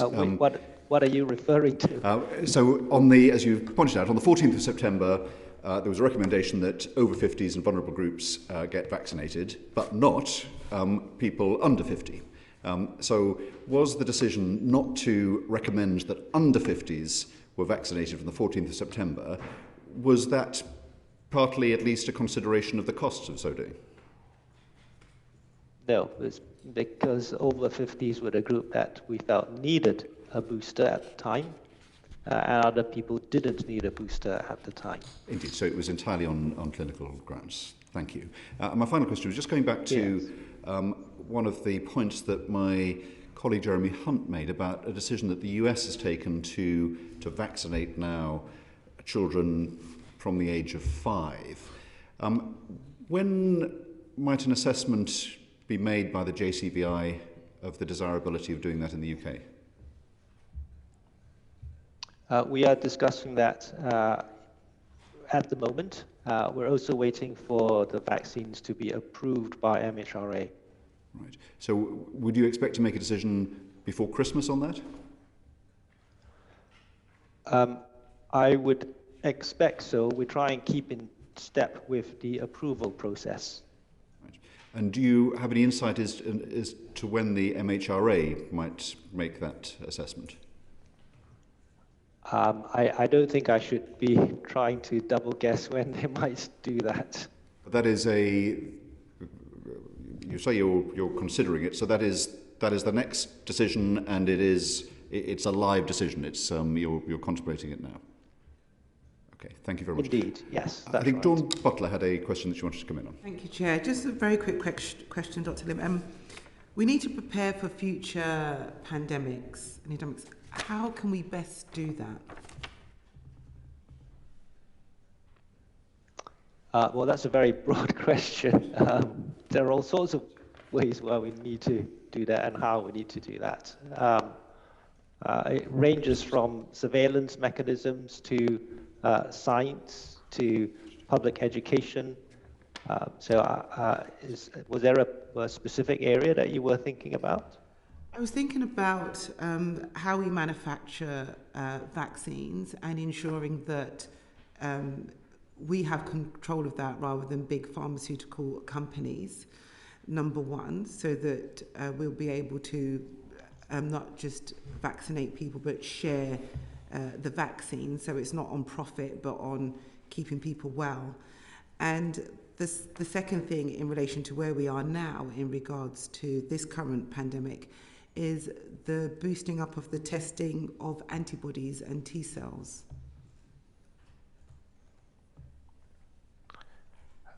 I am not probably the right person to talk about vaccine manufacturing. As a general principle, if you have control over manufacturing, that's always better. But as Dame Kate has mentioned, it may be better if that's based in the UK. Again, that's outside my area of expertise, so I'm not going to discuss where manufacturing should occur. In terms of the testing of immunological responses, yes, absolutely. The better we are at doing that, the better the science. And it's not just vaccines or immunology, it's also other therapeutics and interventions. All of this is going to be important as we move forward. Thank you so much. Thank you, Chair. Thank you, Dr. Lim. Thank you very much indeed. Professor Lim, thank you very much indeed for your evidence today. These are very important and I'm sure in some cases difficult decisions, and what we want to do is to understand some of the thinking behind it, and you've been very clear and very candid about that, and we're very grateful for your evidence today, but also for your work chairing the panel. So thank you for that. I'm going to now turn to our next witness, who I see has joined us on the screen. I'm very pleased to welcome Dr. Paul Burton, who is the Chief Medical Officer of Moderna. Dr. Burton is appearing virtually from Boston in the east coast of the United States, where I think it must be shortly after 6 o'clock in the morning, and it looks dark outside. So thank you for getting up especially early to appear before us this morning. Just to kick off the questions, obviously the committee and indeed the UK Parliament today is considering Omicron and the response to it. How effective is a booster dose of Moderna against Omicron in your, according to your research? Good morning, Mr. Chairman. Thank you very much, and committee members, thank you for having me today. It's a privilege to be here and to be able to talk on behalf of Moderna. Look, I think it's clearly a key question. It's one that we still don't absolutely have the answer to. I think it's one that data will begin to come in over the next few days. I was listening to Professor Lin earlier. I think what we know is that Omicron, because of the 51 different mutations, 30 of them in the spike protein alone, we know that many antibodies do not bind as effectively to Omicron as they do to prior variants. I think what we're also seeing from data that is coming out of different laboratories around the world is that that is holding up, whereas people vaccinated with a variety of different antibodies were able to neutralize Delta variant, the originator COVID virus, even some months after being vaccinated. That does not appear to be the same with Omicron. So I think we have to wait for further data to come out. My guess, though, is that for people who have now been vaccinated some time ago with any type of vaccine, and Moderna vaccine included, that their immunity will have waned. But the data that we see again, time and time again, and I would go back to Dr. Faust's data, the COVE Boost study published recently in Lancet, conducted in the UK, showed that giving a booster of the Moderna vaccine, and we have seen this from multiple other studies around the world, very effectively increases antibody levels and very effectively enhances vaccine effectiveness. Again, certainly to the originator strain and to all of the other variants of concern as well. So while I think we still need some data to come in, I would be confident that we will be able to boost up the levels of antibody with the Moderna booster, either at the 50 microgram boost dose, or indeed at the 100 microgram enhanced level that we use in immunocompromised people. I see. And when do you expect that data to be available in sufficient depth to be able to make an assessment? I think we're looking at days now. There are labs around the world. My R&D colleagues are running those experiments in collaboration with different laboratories around the world, including in the United Kingdom. And our feeling is that those will be in the next few days. They're difficult experiments to do. They have to be done very carefully and the data analyzed carefully, but I think they're imminent. Thank you. This committee has taken evidence before and has heard that before Omicron was identified and indeed suspected, that the course of a virus like COVID is that it is going to find ways to evade vaccines in terms of transmission, but the evidence that we heard was that it is likely to, the vaccines are likely to protect against severe disease. Is that a kind of general characterization that you would recognize and would accord to your expectations? Yes, I do. I think that's a good characterization of the natural history of the viruses and then what the vaccines are able to do. And with our platform, we're trying to estimate what are the key variants of this virus and then make newer vaccines in the future that will combine those so that we try and get protection against them. But yes, your summary is, I think, very correct. And so, given that, if Omicron outcompetes Delta in transmissibility, and we're seeing some early evidence that it is essentially crowding it out and it's becoming dominant, if a less severe variant in terms of its effect on health replaces one that is more severe, over time, does this amount to some cause for kind of optimism rather than despair? I don't want to look for silver linings where there are none, but would that, as a hypothesis, how do you assess that? I think there are a couple of things. I think broadly, yes. If we could have a far less dangerous COVID virus, SARS-2 COVID virus, that would be a good thing. I actually do not think that Omicron is a milder, less severe version of the current virus. I also think that the idea that essentially it will push Delta out of the way and take over may occur in the future, but I think certainly in the coming months, these two viruses are going to coexist. And Omicron, which again I would maintain is actually a severe disease, will now infect people on a background of very, very strong Delta pressure. It will also lead to a situation where individuals will become, and there's certainly documented evidence of this from earlier variants and infections, where individuals will become co-infected, which gives the opportunity for these viruses to further evolve and mutate, which is a concerning and worrying situation. So, look, I think if we could get to a situation with a far less milder virus, that would be a good thing. I don't think it's going to occur in the near future. So I think we certainly don't have to panic. We have many, many tools at our disposal. We've learned so much about this virus over the last 2 years. And we can continue to fight it, but I think Omicron poses a real threat. Let me just, before I turn to colleagues, just probe a little on that. So you said something very important, which is that you don't think that Omicron is likely to be or is less severe than Delta. Tell me why that's your view. I think there are a few pieces of evidence. It's concerning, Dr. Lin mentioned this. People who have been infected with Delta typically do not get reinfected with Delta. We know, and you just asked me about this, we know from the data that Omicron evades antibodies. Omicron is quite capable. Data from South Africa recently showed that Omicron is quite capable of reinfecting people who have already been infected with Delta. I think that's concerning. The doubling time at 3 days is far faster than we have seen with prior variants of concern.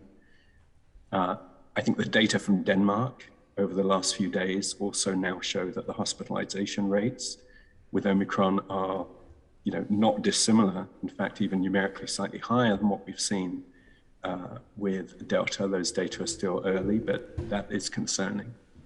And when you look at the data in South Africa, which is well collected and published daily, about 15% of people who are hospitalized are in the intensive care unit.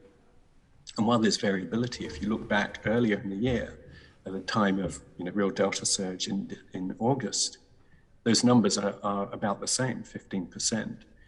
So while the mortality rate right now that we're seeing is mercifully lower, I think as a disease, it's a very fit virus, and it has, it's severe. And finally, just something you said, you talked about dual infection. You mean people could be simultaneously infected with Delta and Omicron? Was that the meaning of that? Yes, there's certainly data. There's been some papers published, again, from South Africa earlier in the course of the pandemic, where people, certainly immunocompromised people, can harbor both viruses. And that would be possible here, particularly given the pressure, the number of infections that we're seeing now. And is the consequence of that, as it were, more than the sum of its parts? Is if you have both together, is that much worse than each? It certainly could be. I think that's what we'll begin to understand, and it certainly gives an opportunity for the two viruses to what we call recombinate. They can now begin to share genes and swap genes over. So the biology around Omicron and the situation we're in, given the Delta pressure right now, is really important to think about. Thank you very much. I'll go to Aaron Ben, then Deanna Davison. Yeah, thank you, Dr. Burton. Just following up from that, you suggest that there could well be co-circulation of Delta and Omicron, and we don't know that Omicron is, even though it's much more transmissible, is ultimately going to displace Delta. Given that the Delta prior infection doesn't give you that much protection against Omicron, what do you think the likelihood of the reverse is? Will being infected with Omicron give you protection against Delta or other variants? It's a great question. I think the best answer I can give you is it might do. We know that Delta harbors a variety of mutations seen in the other variants of concern, alpha, beta, gamma, and Delta. And so it could be that people who are then infected with Omicron could get some degree of protection against the other variants, but I think we have to wait and see. I know colleagues are going to ask about a variant-specific vaccine, but is the implication that we might need multivalent vaccines or vaccines that target something different, given the possibility of co-circulating variants? Yes, I think, again, at Moderna, we have talked about this. My colleagues in the R&D organization are working on these. We had published some data over the summer from a multivalent candidate that covers both the original strain and beta. I think the issue is going to be trying to understand how we can kind of outsmart and predict where the variants will go in the future, and then being able to be prepared to produce and manufacture those vaccines in time. But yes, I think to really get past this phase of the pandemic, we will need those types of vaccines. And just finally from me, following from what you just said, was the extent to which Omicron was different to Delta a surprise? I think it was. I mean, I'm certainly not a vaccine expert, but talking to colleagues who are and to reading reports from other people around the world in the United Kingdom, I think the extent of the mutations, the evolutionary shift that it made, and the potential for the severity of those mutations was surprising to many people. Thank you. Thank you. Dana Davis and then Graham Stringer. Thank you, Chair, and thank you, Dr. Burton, for being so open with us today. I just want to touch on the point about sort of variant-specific vaccines. Clearly, this is something that you guys are currently investigating to try and come up with something that's even more effective against Omicron. Can you just explain to us how that process works? And then I want to come on to the sort of regulatory side after. The platform that Moderna has is essentially able to take different pieces of mRNA and combine them into a single lipid nanoparticle. The company was founded 10 years ago. It's developed extremely safe and effective lipid nanoparticles, and it's perfected the ability to bring these pieces of messenger RNA together. We can give high amounts of mRNA. These are then, as we know, injected into your arm somewhere. They are taken up by the cell, and then the cell produces the protein that the messenger RNA tells it to produce, and it produces it exactly like your body would. So it's very reproducible, it's very predictable, and we manufacture the mRNA. So rather than the process becoming the product, as people talk about, in years gone by, this really is a very predictable and synthesizable vaccine, and we can bring all sorts of different pieces of messenger RNA against all sorts of different variants together, make double ones, triple, quadrivalent vaccines. And it's a platform that can adapt quickly and can then be scaled up. And you said that we're awaiting the sort of newest data, and you said that will hopefully be available over the next few days. So realistically, and looking at the kind of current regulatory regime, how long between getting that data and how long would it be between getting that data and actually having a vaccine approved that could be specific to the Omicron variant? Yeah, so just to be clear, the data that I think we'll get in the coming days will say how good is our mRNA 1273 vaccine against the current originator strain of COVID. How well does that deal with Omicron? And we've seen pieces of data come out around the world looking at other vaccines, so we'll be able to be part of that puzzle and fill that in a little bit more. We announced late in November, as soon as the world really became aware of Omicron, that we were going to begin working at risk to develop a specific booster against Omicron. And again, my colleagues in research and development and manufacturing have been doing that tirelessly over the last few weeks.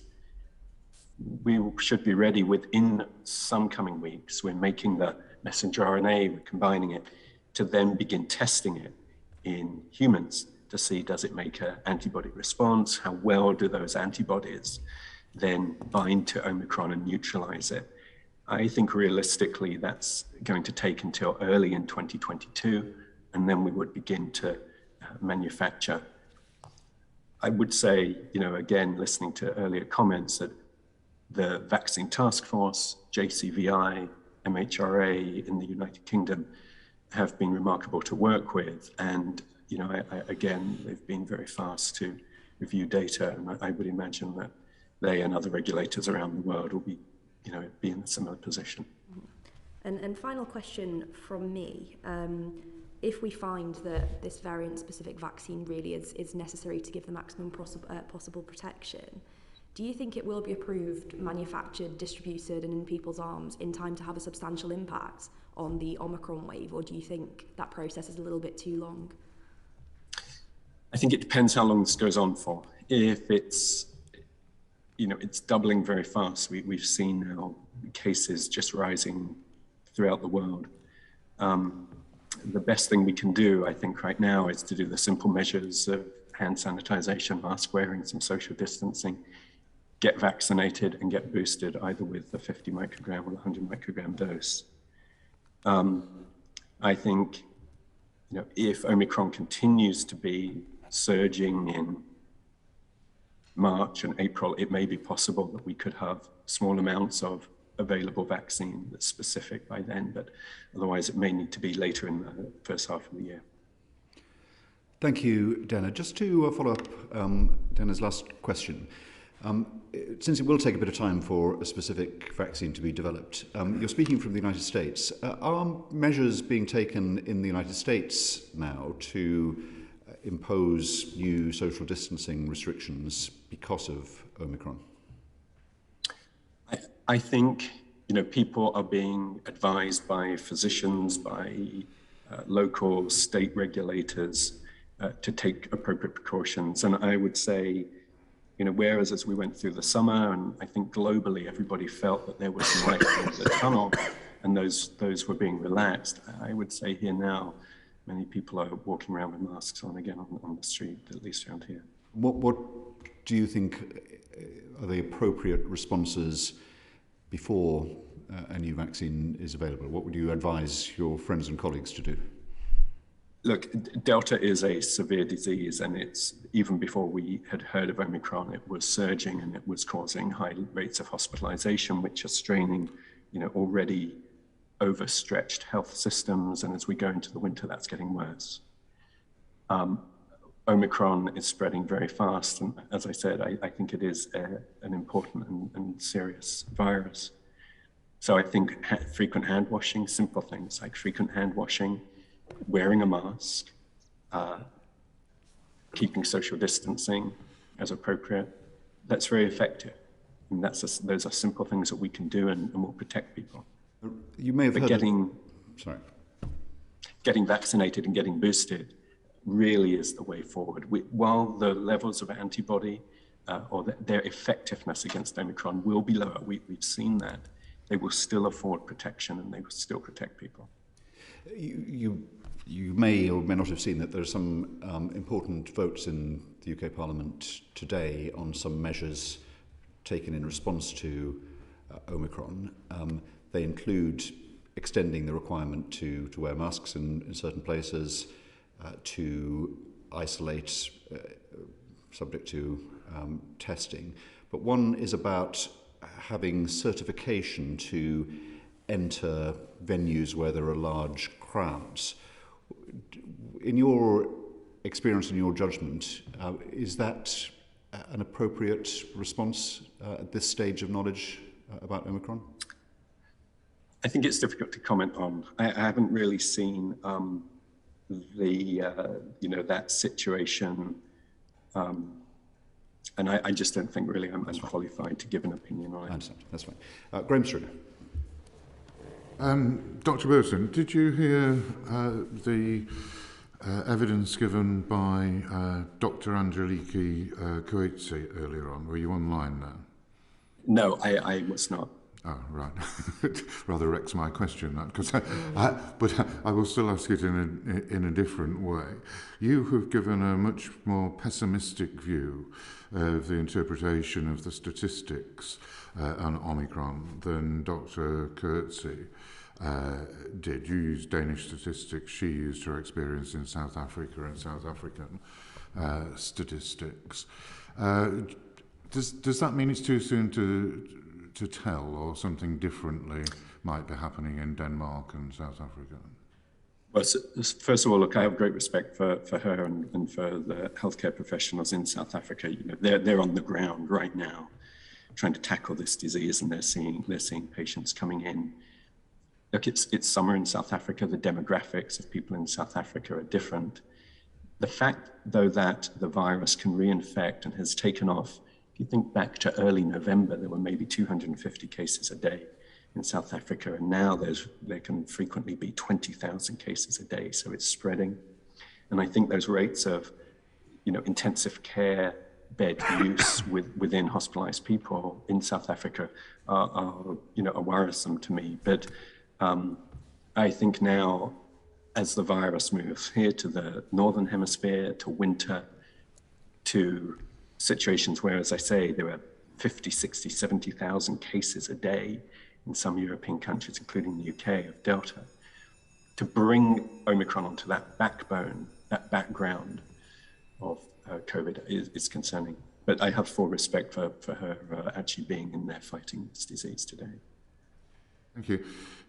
You explained very clearly why your company has opted for RNA-based viruses, and that gives you speed and flexibility, as to the adenoviruses that Oxford and AstraZeneca have developed.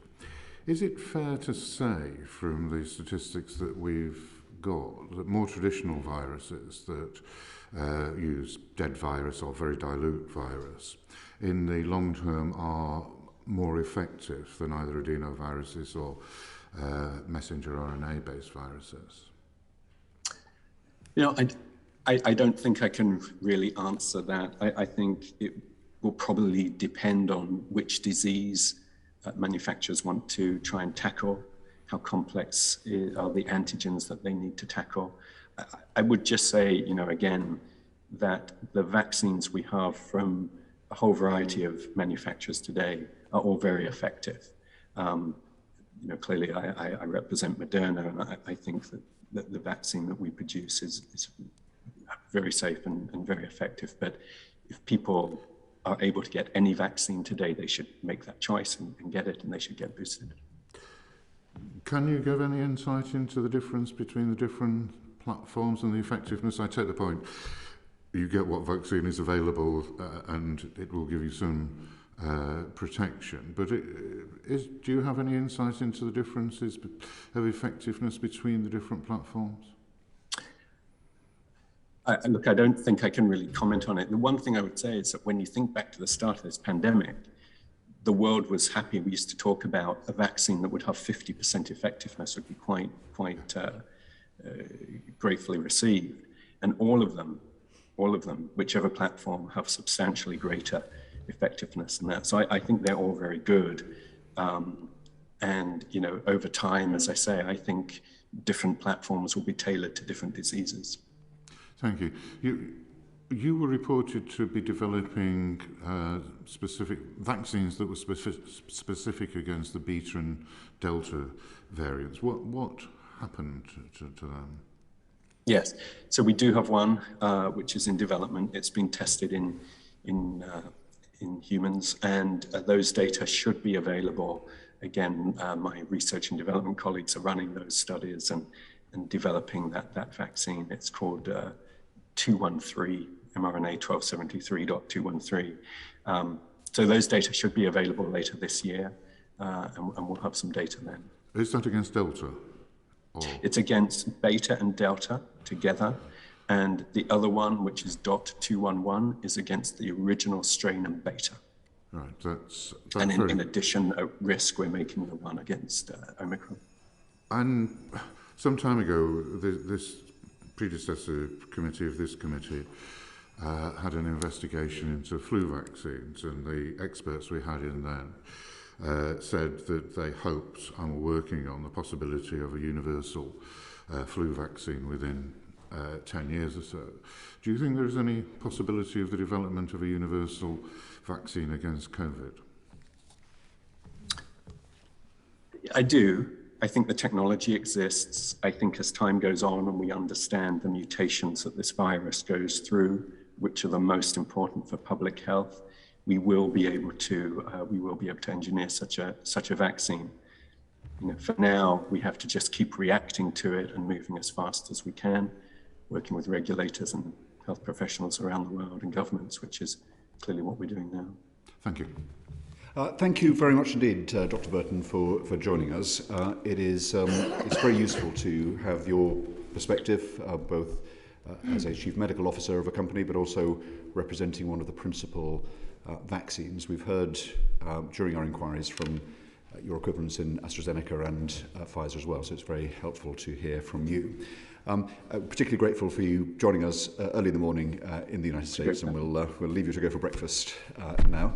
Pleasure. Thank you. Whilst we invite our final panel of witnesses, and I'm pleased to welcome Professor Stephen Riley, who is the Director General for Data, Analytics and Surveillance at the UK Health Security Agency, and Dr. Susan Hopkins, who is the Chief Medical Advisor at the UK Health Security Agency. Thank you very much indeed for joining us today. Obviously, there is an important set of votes in the House of Commons later today.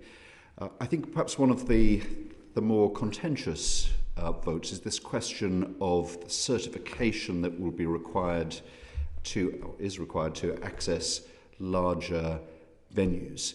Perhaps I could just start with Dr. Hopkins and ask what is the purpose, what's the intention of that requirement?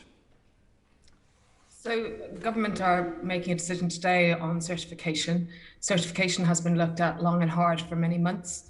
Clearly, if you are vaccinated prior to Omicron, there was evidence that vaccination with 2 doses prevented symptomatic and asymptomatic infection. And if you like, vaccination prevents things at different levels at different space. So it's best at preventing severe disease. It's next best at preventing milder disease that we see in the community. And underneath that, it has a less effectiveness preventing asymptomatic disease, but does nonetheless, prior to Omicron, do that. With Omicron, what we're seeing is that from the vaccine effectiveness results that we released last Friday is very minimal protection after 3 months post-vaccine in preventing symptomatic disease, and therefore we would expect to find absolutely minimal protection against asymptomatic disease in that group. However, we would still expect the vaccines to prevent severe disease, and therefore if you are vaccinated going into a venue like this, especially if you've less than 12 weeks, or you've had your booster, then that's good to prevent infection and transmission. But nonetheless, for all of those individuals, it will reduce the risk of severe disease. Government have also are making a decision today about whether that also includes lateral flow devices. Lateral flow devices will detect asymptomatic as well as symptomatic infection, and they've been used very effectively now for almost 1 year in the UK population. What we know is that overall, it will detect about 50% of cases compared to PCR, but it will detect about 80% or even more than that of people who have high amounts of virus and therefore at the highest risk of transmitting to others. And therefore, adding in lateral flow devices to this, and while the certification will talk about vaccine or lateral flows, our strong public health recommendation is if people are going out to venues to socialise, they should do a lateral flow before they go to reduce the risk of going into that venue with asymptomatic infection and therefore transmitting to others. So I think there's parts on both sides. I think it will be strengthened when more people have had their booster, as will happen over the next couple of weeks, because that will strengthen the immune response to Omicron. At the moment, Dr. Hopkins, as you say, to use your words, there's minimal protection from infection from the 2 doses that may increase with a booster. So it's not that there's any security that a venue is safe that comes from knowing that people have had 2 doses of a vaccine. Is part of the intention of asking for proof of vaccination to, as it were, sort of nudge more people to have the vaccines? So firstly, up to 12 weeks after your Pfizer dose, after you've had 2 doses of Pfizer, you look like you have a pretty excellent response. It's just that the immune waning after that happens. So for many young people, they will be within their 12 weeks of their second dose. So the results that we released last week show that group actually had quite a good reduction in symptomatic disease post-vaccine. It wanes after 12 weeks, and that's why the vaccinations have been brought forward to 3 months. So I would say that the fact here is that we would recommend that people take lateral flows before they go, and we recommend that people get their booster as fast as they can. Is it part of the plan or the aspiration that making it a requirement to have one or other of these certificates will encourage some of the 10% of people who haven't been vaccinated to have the vaccine in order to be able to access a football ground, say? So the current certification is allowing people to have lateral flows. So I don't think it's going to necessarily get over those individuals who do want vaccine. My belief from a clinician and a public health point of view is that we constantly have to talk about the science of vaccination and show what those vaccines do in order to overcome individuals who are vaccine hesitant or cautious due to side effects. That's why we release data every week. Right. So it's not, you're not expecting that will have a big change in the kind of final 10%, this requirement. That requires other methods. That requires, I think, us explaining the science and being very clear on the benefits of vaccines. I see. So turning to the other kind of limb of the new policy, which is the ability to show a negative lateral flow test for entry. If that were universal, if everyone had to show a negative lateral flow test, then that would at least provide some security that was a safe venue for COVID transmission, would it not? So again, the public health advice is to take a lateral flow before you go out to socialise at the moment. We would recommend that. The government certification policy, which has been discussed for many months, includes certification or a lateral flow test, but it does not preclude people doing a lateral flow test in addition to being vaccinated. So my question is, why are the two combined? If everyone took a lateral flow test, then that would convey a degree of security about the prospects of infection in a venue. But if some people have taken a lateral flow test and some people have proof of 2 doses of the vaccine, as you said earlier, if you've had that some time ago, then actually you'll have quite a limited protection against transmission, including to other people. So you've got a mix there of 2 different things and therefore different policies. Does it make sense to have these as alternatives? So again, I come back to the vaccination and being vaccinated. If you're within 12 weeks, that will be much more effective than beyond 12 weeks. And many young people who will be going to these venues will have more recent vaccination. Everyone can now get a booster at 12 weeks, and we recommend that people come forward for those as soon as possible. And finally, having a vaccination reduces your risk of severe disease. So again, promoting this idea that all of these are important measures. And everyone can do a lateral flow test before they go. It's just people who are not vaccinated won't be able to enter a venue without one or the other. But isn't the logic of what you just said that people should be admitted if they've had 2 doses within 12 weeks, in which case their protection against transmission is still high, or a negative lateral flow test? Wouldn't that be the logical transposition of what you just said? So I think that this will be for government to make a decision on. But you're the government agency that advises the government on this. So what would your advice be? We have, apologies, I keep getting Skype calls. We have continued to advise the government on the evidence for policy making. We have continued to advise on the importance of vaccination to prevent severe disease, the importance of boosters, and again, taking the advice of JCVI as the experts for vaccination. Those boosters are now at 3 months, and we've continued to advise on the utility of lateral flow tests. Have you advised on the regulation that is before Parliament today, which requires either a negative lateral flow test or proof of 2 vaccines in order to access venues? Have you advised on that regulation? So we have advised that the optimal is being vaccinated, and that we also recommend that people have lateral flows before they go. But specifically on the regulation, is your advice that this is the right regulation to put forward? So we have not been asked to do we agree with the regulation as proposed. That's for government to do. So who drafted the regulations? I don't know. Whose idea were they? As far as I understand, the regulations are drafted by government. They're literally drafted, but advice. Conceptually, who had the idea of giving an alternative of proof of vaccine or proof of a negative lateral flow test? If it didn't come from the UK Health Security Agency, where did it come from? I'm afraid, we've continued to advise government that we recommend that people take lateral flows before they go out. That is the current public health advice, is that people should use lateral flows before they socialise.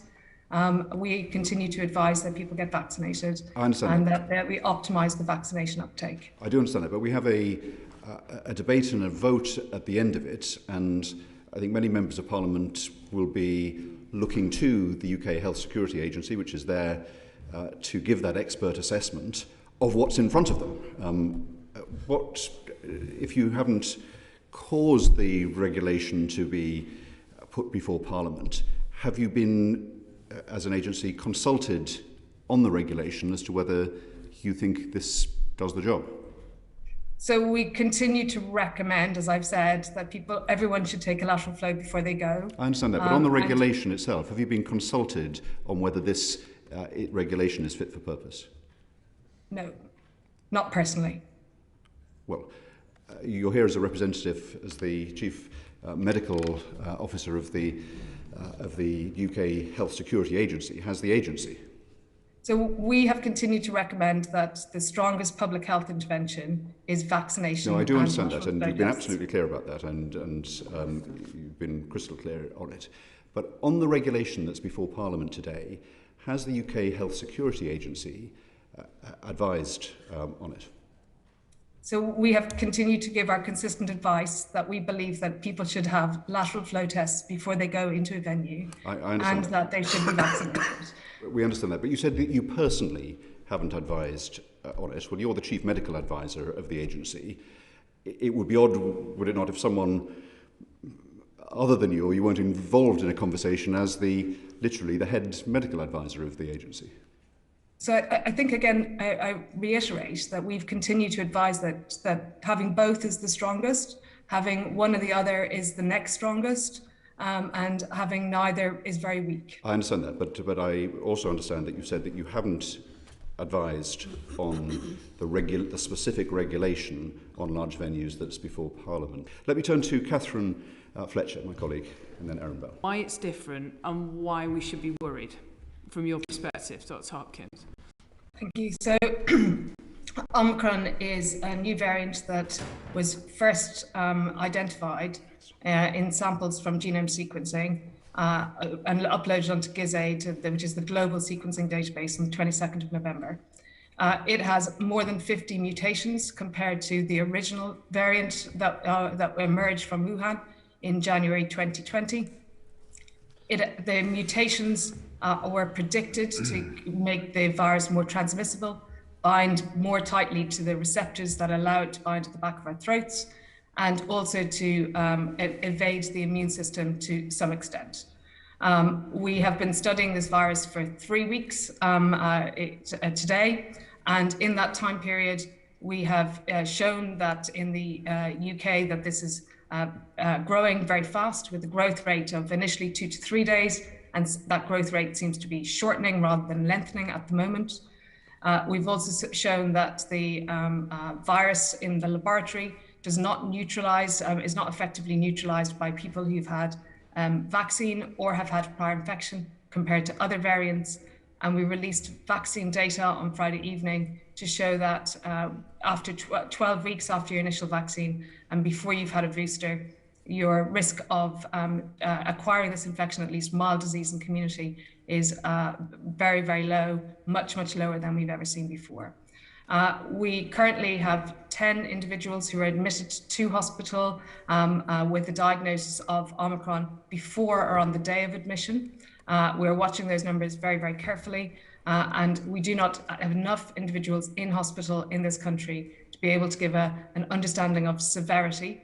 We would hope that the vaccine high uptake that we have will make the severity of this less than we've seen in previous waves that we've had.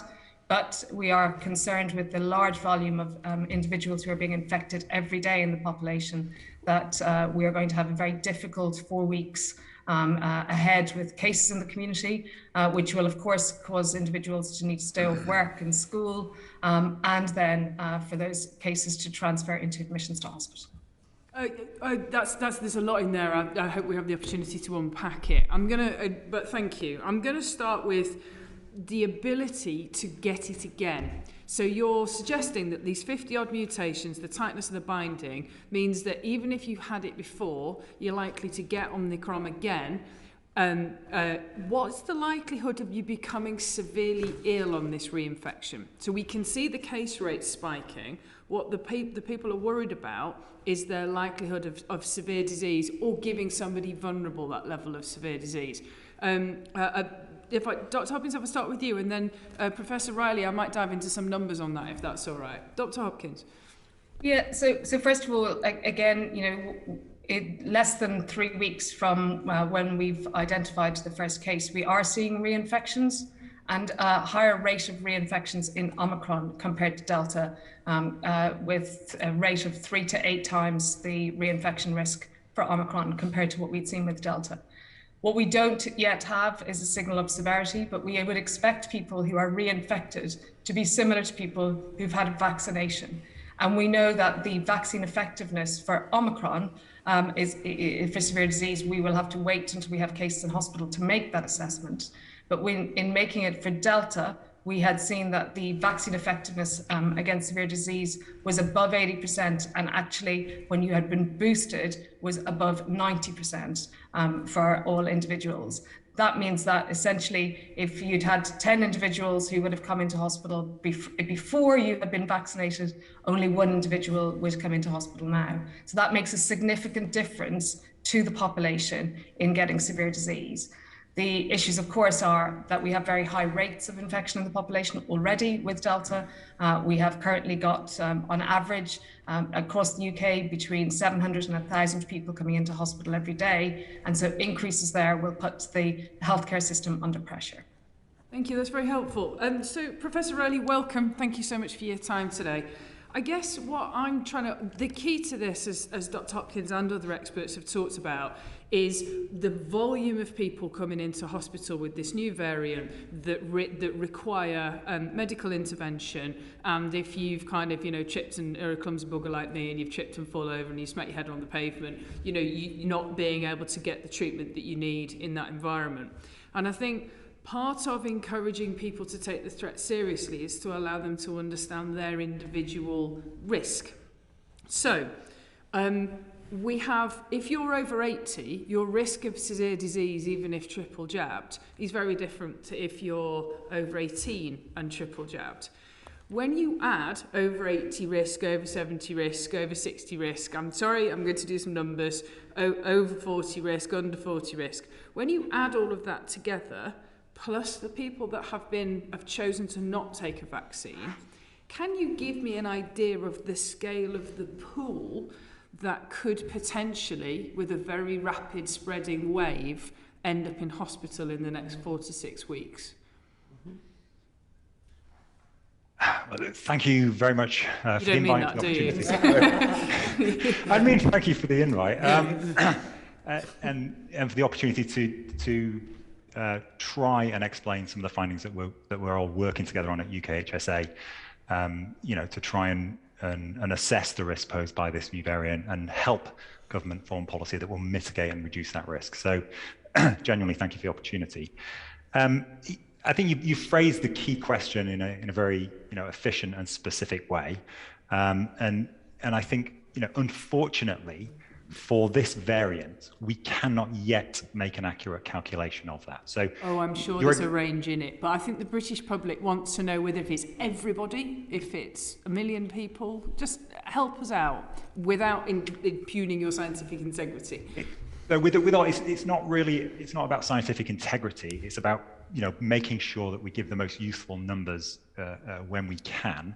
So the key question is, for the UK population and across all the different age groups, if with their different vaccination status, when and if they get infected with the Omicron variant, what's a reasonable proportion of those infections that will go on to need hospital treatment? Yeah. That is the number that we all want to know. And it's very, very difficult to estimate. You've heard there were numbers mentioned during this hearing this morning that are being reported today that we've not had a chance to drill into yet. So earlier on today, a 29% reduction was mentioned from people in the risk of people attending hospital in South Africa with Omicron compared to Delta.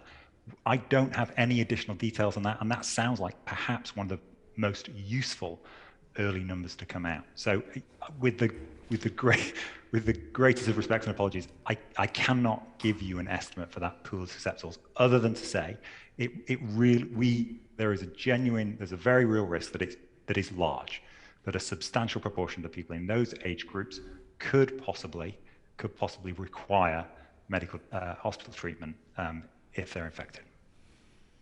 Thank you, Professor. So given that pool of uncertainty, can we make assumptions, or have you made assumptions to try and just say, well, if it's 25% less effective than our models for Delta, what does that reduce? I mean, how are you trying to feel out the edges of the trajectories of this Omicron wave in the pandemic? So, working together with colleagues in academia and with groups within the UK government, we're doing two parts to the risk assessment. The first is to try and characterize the speed of growth, to try and to see just how fast the epidemic is progressing and to get a sense for how quickly the number of infections is going to increase. And then beyond that, we are thinking about a number of scenarios, and as I say, working with partners to see what the likely impact of that is on hospitalizations.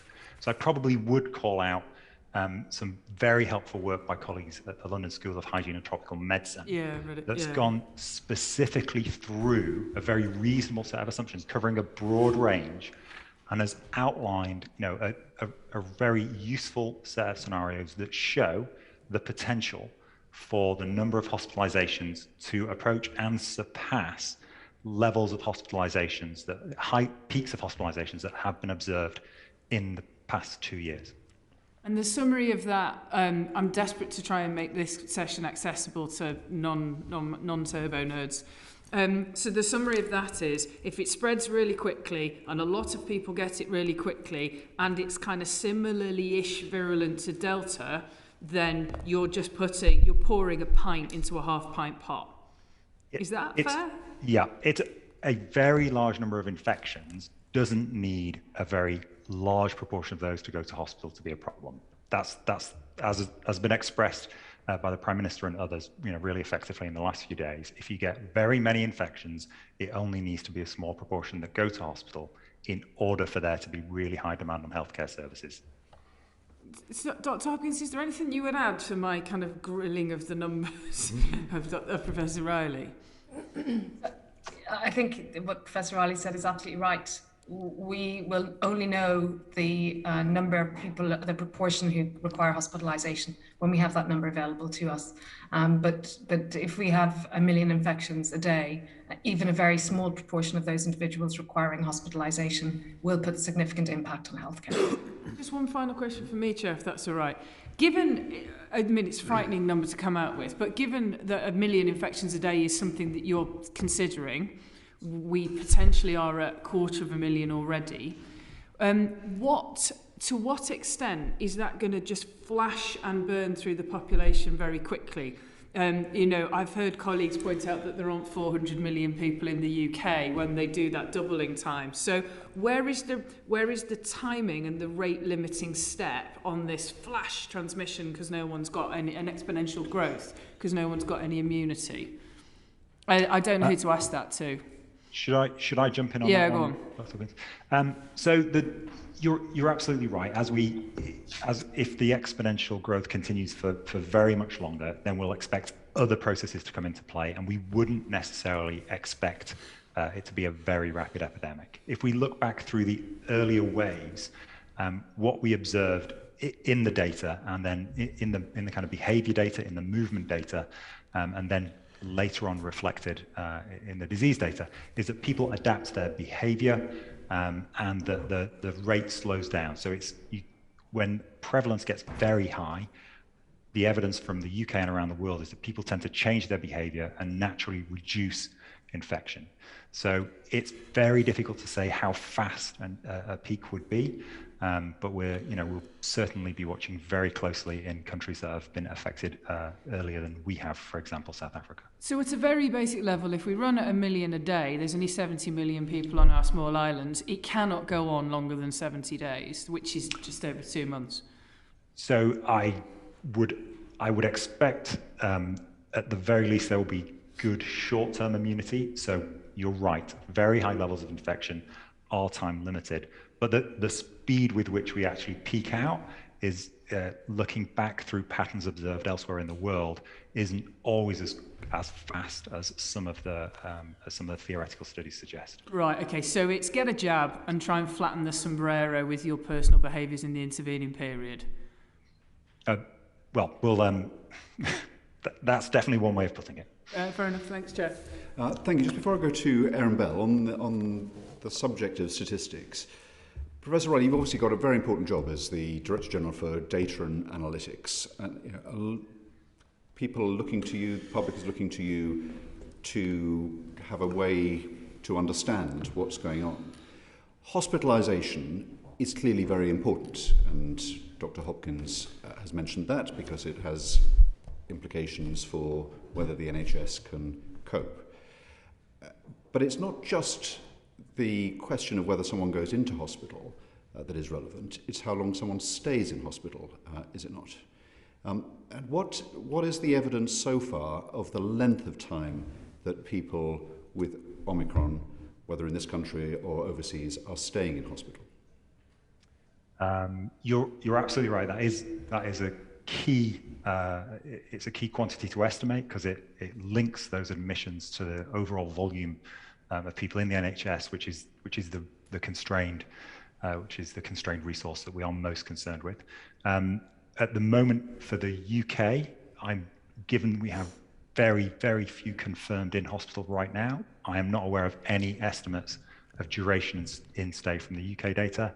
I believe there are some initial reports. In fact, your earlier witness today, I believe, may have mentioned some observations from South Africa that the length of stay may be shorter there compared to prior waves. I would also comment that hospital stay is actually also dependent on the healthcare system. There are different protocols, different traditions, and slightly different approaches to treatment. So it's one of those variables that's not very straightforward to map across from one healthcare system to another. So on that one, I think we will have to develop our estimates as rapidly as we can from data from the UK. Well, they do need to be rapid because some important decisions rest on these, and you have a responsibility in public office responsible for the accuracy of data in terms of people's ability to understand it.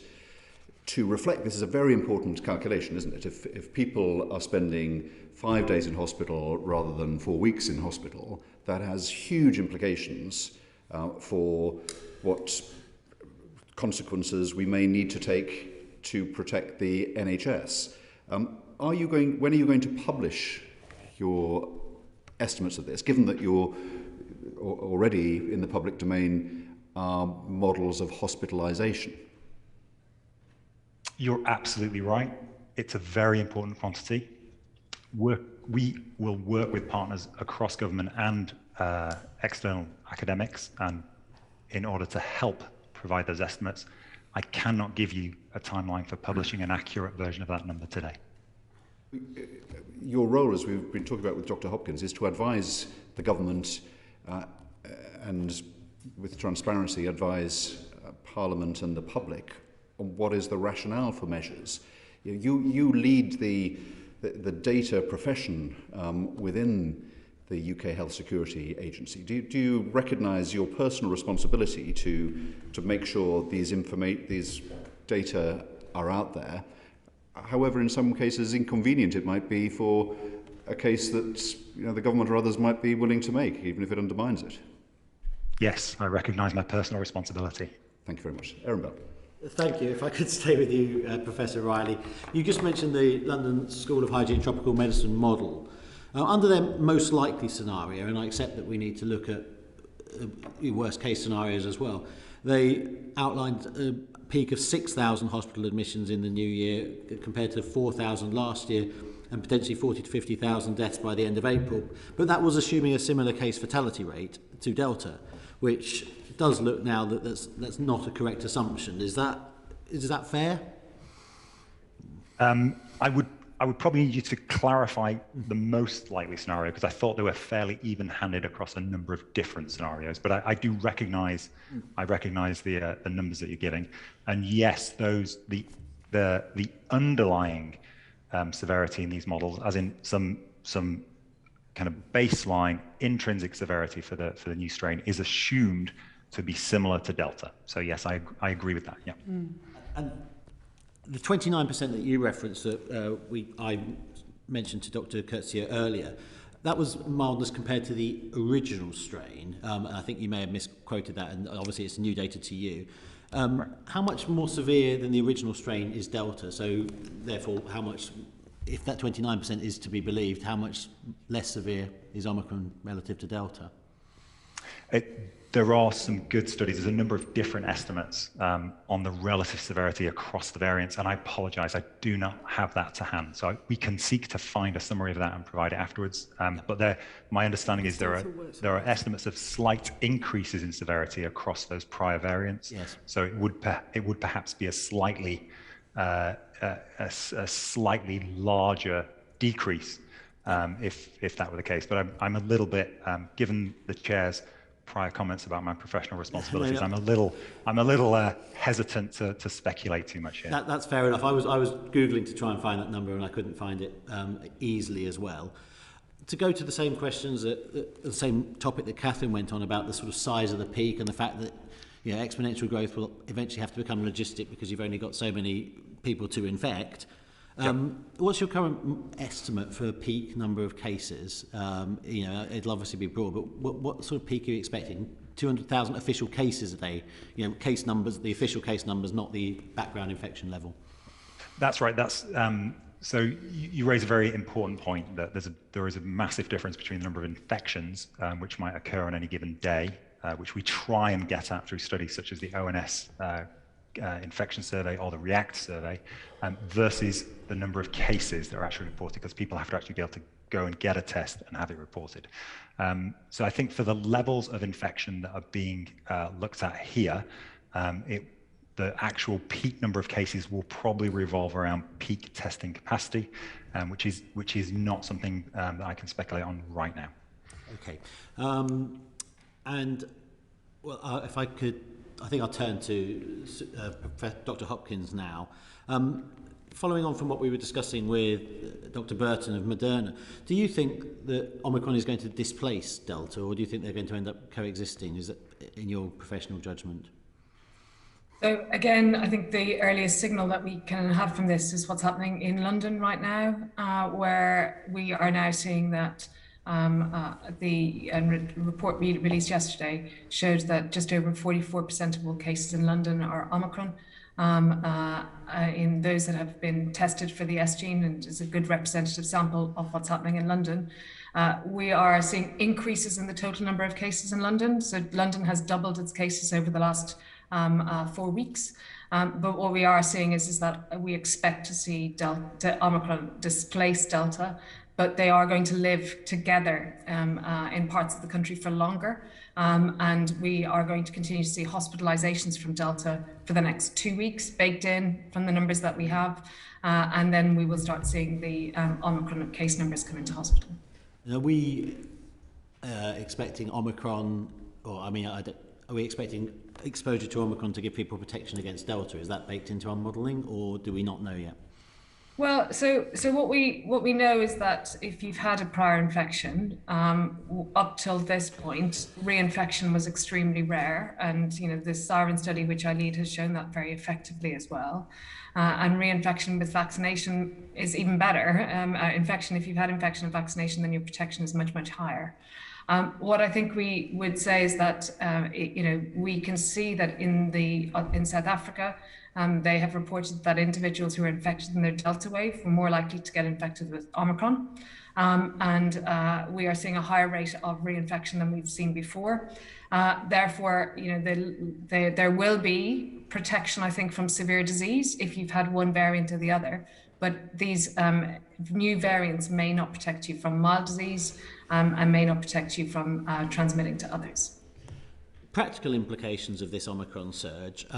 We've already seen that lateral flow tests are flying off the shelves and people haven't been able to get them delivered because the booking slots have already gone. I mean, there's something of a fuel crisis about that, perhaps.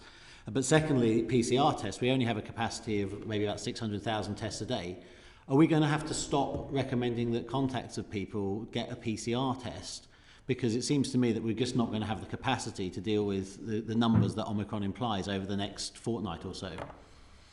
So the recommendation that's going for contact testing, which is where people will do 7 lateral flow tests, currently we would be recommending that takes the priority over PCR tests if we run short on PCR capacity. But we would want to maintain PCR capacity for people with symptomatic disease, those being admitted to hospital, those in care homes that get tests regularly from staff and from residents, and in situations where we were investigating an outbreak or cluster in a high-risk environment. And are we confident about the quantity of lateral flow tests that we have on hand? So the testing team have assured me that we have plenty of lateral flow tests in warehouses, plenty more on order to service the demand from the population over the coming weeks. And finally, I mean, one way or another, given the transmissibility, I think we're going to know where we are in 6 to 8 weeks, as for the reasons that Catherine discussed in her questions. Does that mean that the measures that we've announced and are being debated are probably going to get eased one way or the other? The real question over the next 8 weeks is just how much impact it has on the NHS. And at the end of 6 to 8 weeks, then pretty much most people will have been exposed to Omicron and either caught it or not caught it, depending on their previous immunity. Is that a reasonable assessment of what's going to happen over the next 6 to 8 weeks, Dr. Hopkins? And I'll come to Professor Riley afterwards. Yeah, so again, it comes back to the point about how much we slow the transmission and spread by the changes in behaviour over the coming weeks, how we reduce our social contacts and therefore reduce transmission. So that wave that's coming very fast may slow down with all of those measures. And that's good because that slows down the doubling time for any admissions that we may see in hospital, because the ratio of hospitalizations to cases will at some point we will know better. So ideally, the wave goes a bit slower than rapid increases over the next 2 to 3 weeks, which could cause major challenges with those rapid increases in cases in the NHS. However, I think that if the measures work, if cases slow, if hospitalizations if the NHS is able to cope with the hospitalizations, then there is a point in the future, very difficult to predict the time, where we will return to how we were before the start of December. Okay, and Professor Riley, last point. Yeah, I'd probably agree with Professor Hopkins' comments and just make a general point that throughout the last 2 years, epidemics caused by the virus have been much slower than we would have expected at the beginning. So I would emphasize that if this does place high demand on healthcare services, then I think we are likely to see more substantial changes in behavior and therefore a considerably slower wave, but it's very difficult to quantify and predict that in advance. Have you made any estimates of the effect on the R rate of both what we're doing today and secondly the behavioural changes that will happen regardless of what the government does? The behavioural changes that are being made today, we've not made any precise estimates of those. I believe that they are available, so I will try and get back to you with some estimates of those. And then the behaviour changes is very difficult to predict, but we'll be keeping an eye closely on proxies for that. Thank you. Thank you very much indeed. Dawn Butler, then Graham Stringer. Thank you, Chair. Just a couple of quick questions. Thank you both for coming in. On the 3rd of December, you said that none of the Omicron patients were known to have been hospitalised or have died, and the European Centre for Disease Control and Prevention also drew the same conclusion to that. That was at the 3rd of December. I'm just wondering, is that still the case? So as we released data yesterday, we have 10 patients who have been hospitalised with the diagnosis prior to or on the day of admission with Omicron. One individual who was diagnosed in hospital within their hospital stay with Omicron has sadly died. So that is updated information that we released yesterday.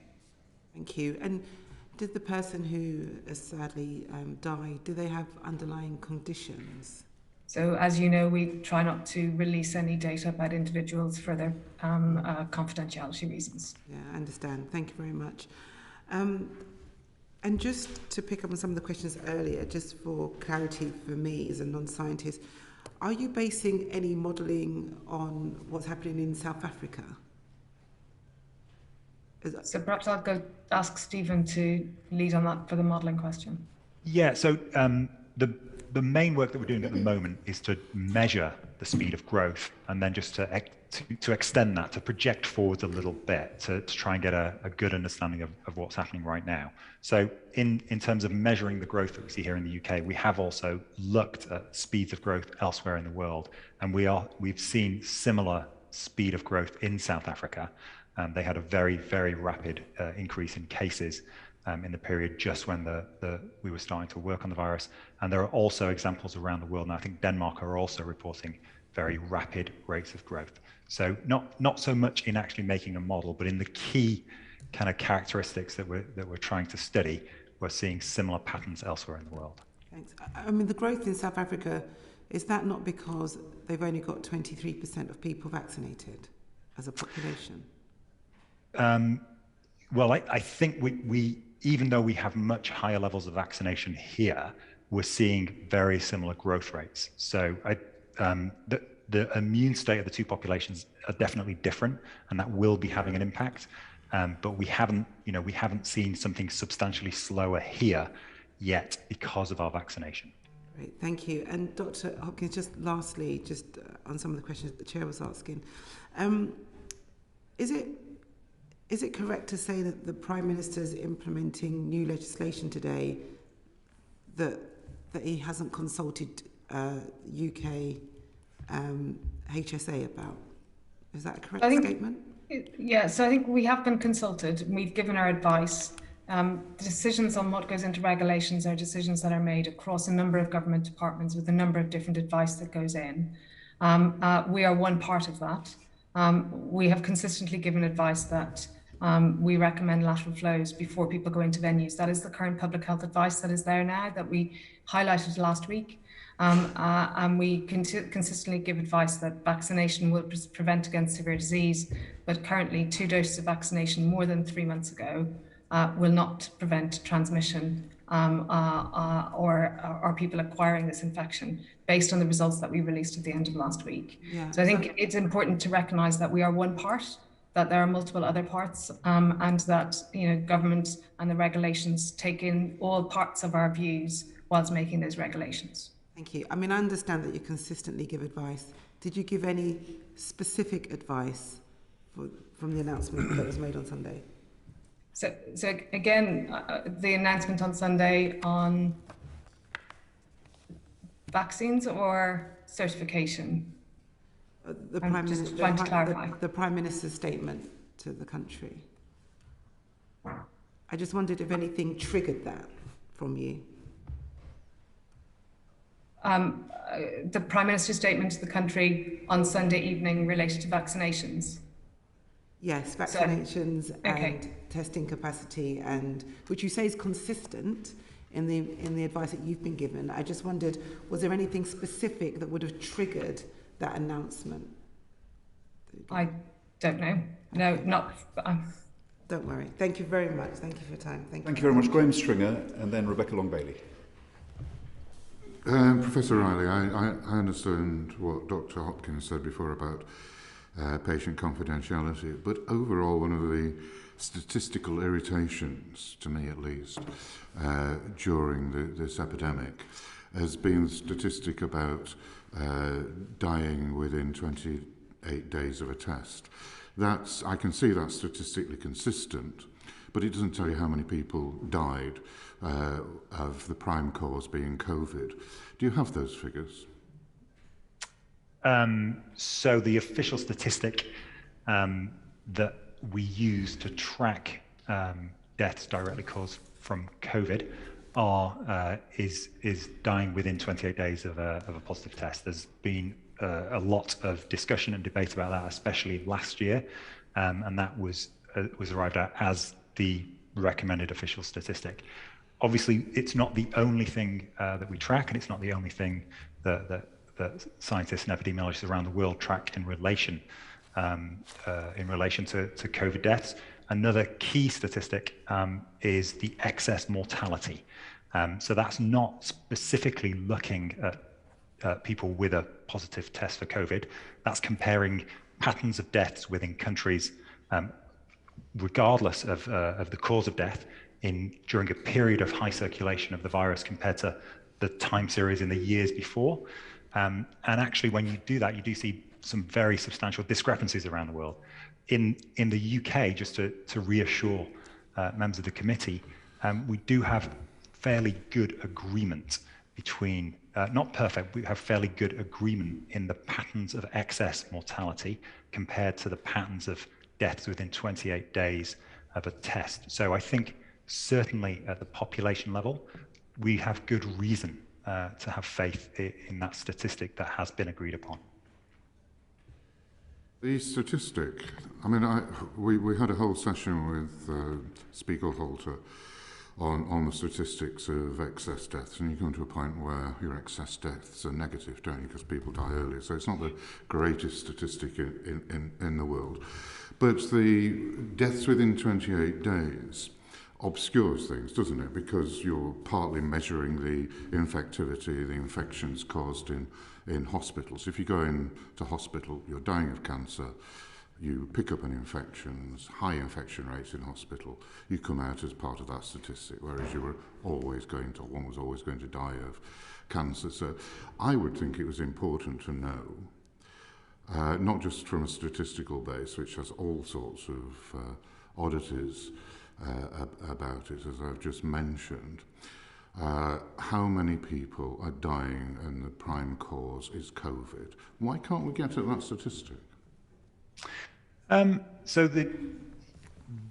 in small studies where we can, and these are epidemiological studies, they do sometimes go in detail through case records and try and come to the type of judgment that you've just outlined.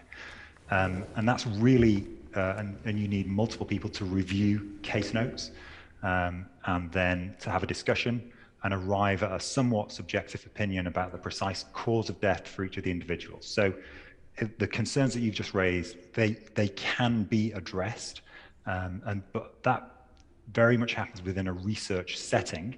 And again, just kind of to give an initial response, I can't envisage a process such that we could try and do that for every single potential death caused by the virus. So I think it's the short answer is that to actually get that for every single case, I suspect would be enormously resource intensive. And just even though I certainly accept Professor Spiegelhalter will have given very good comments on the use of all-cause mortality, excess mortality, I wasn't necessarily saying that was perfect. My main comment was that the statistic we have agreed to use in the UK does have very good mapping to it relative to decisions that have been taken in other countries, perhaps. So it was more to reassure that it is a pretty good measure. But you're right, on individual cases and in small studies, it may be possible to get at more detail. Dr. Atkins, this time last week, almost exactly this time last week, the Deputy Prime Minister was telling us that there was no need to implement Plan B. Did you give any advice to say he was talking nonsense, that things were going to change very quickly, or that he was right? Did you give any advice immediately after that statement? Because the government's actions changed dramatically within 36 hours.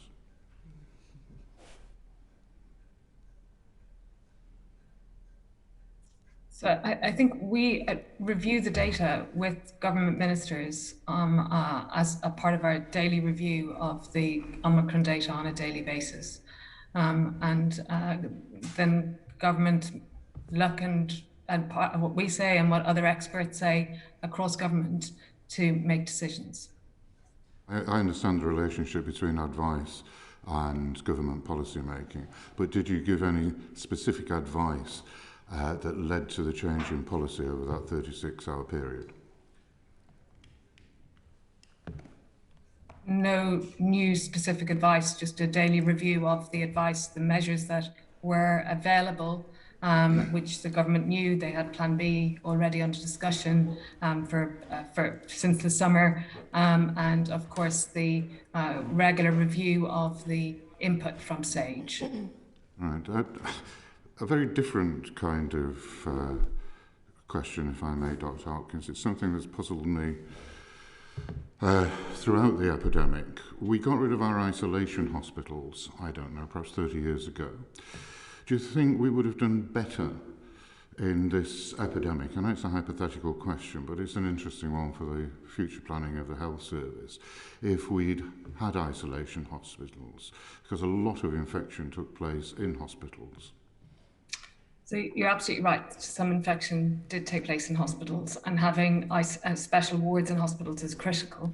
I think what we've seen in this pandemic is that despite the NHS repeatedly doing tests on patients as they come into hospital, on admission, day 3, day 5, day 7, and regularly thereafter, individuals who come in negative on the first day can subsequently become positive because they were incubating disease on admission.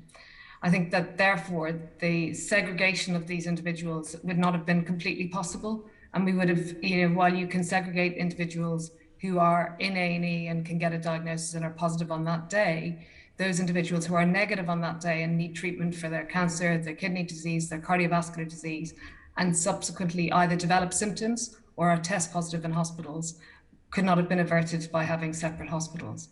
We also know the complexity of care that we deliver in the NHS is much greater, often requiring very complex multidisciplinary teams. And as somebody who did work in Coetzee Infectious Diseases Hospital many years ago, their high security unit, the fact is that we rely on multidisciplinary experts that are in our hospitals to provide excellent care for our patients.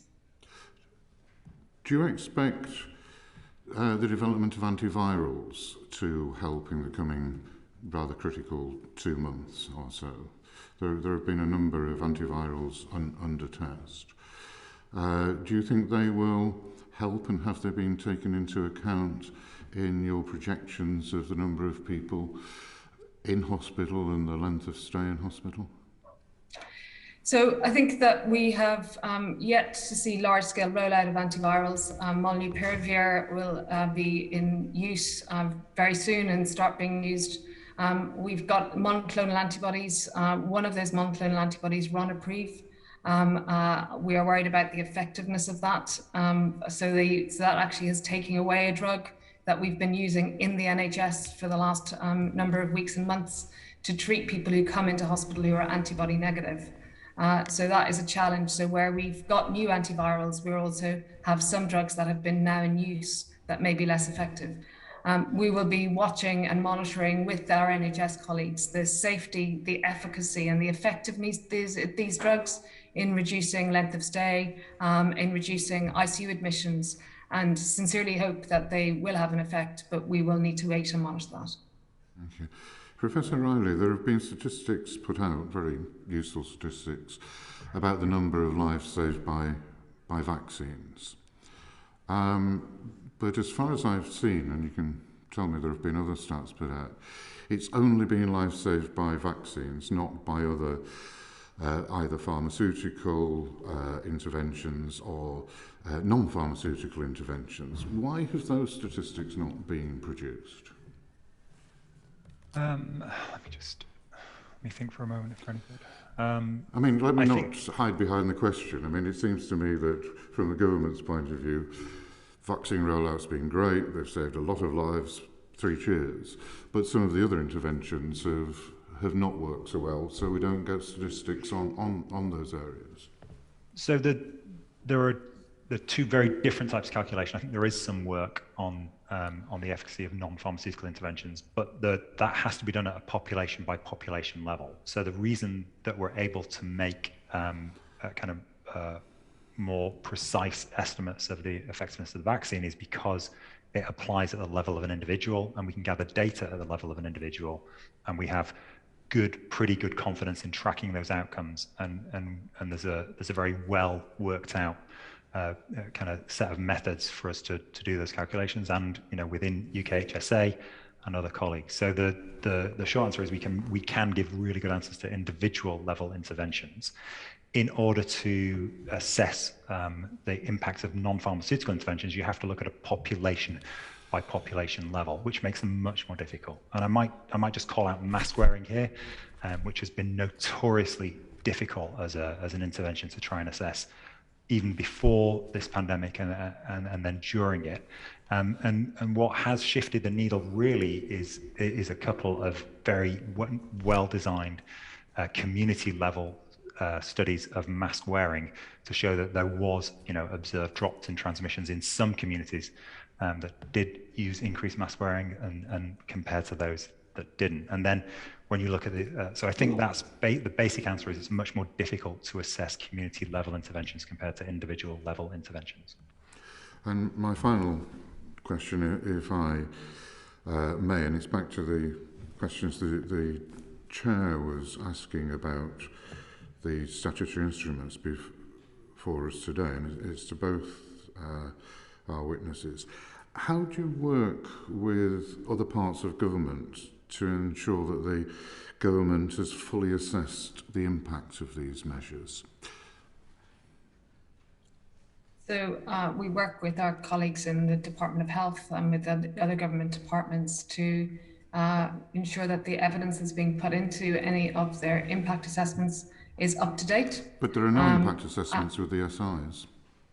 So for the statutory instruments... On the SIs before us today, at the end of each of these statutory instruments, it says there is no impact analysis being done.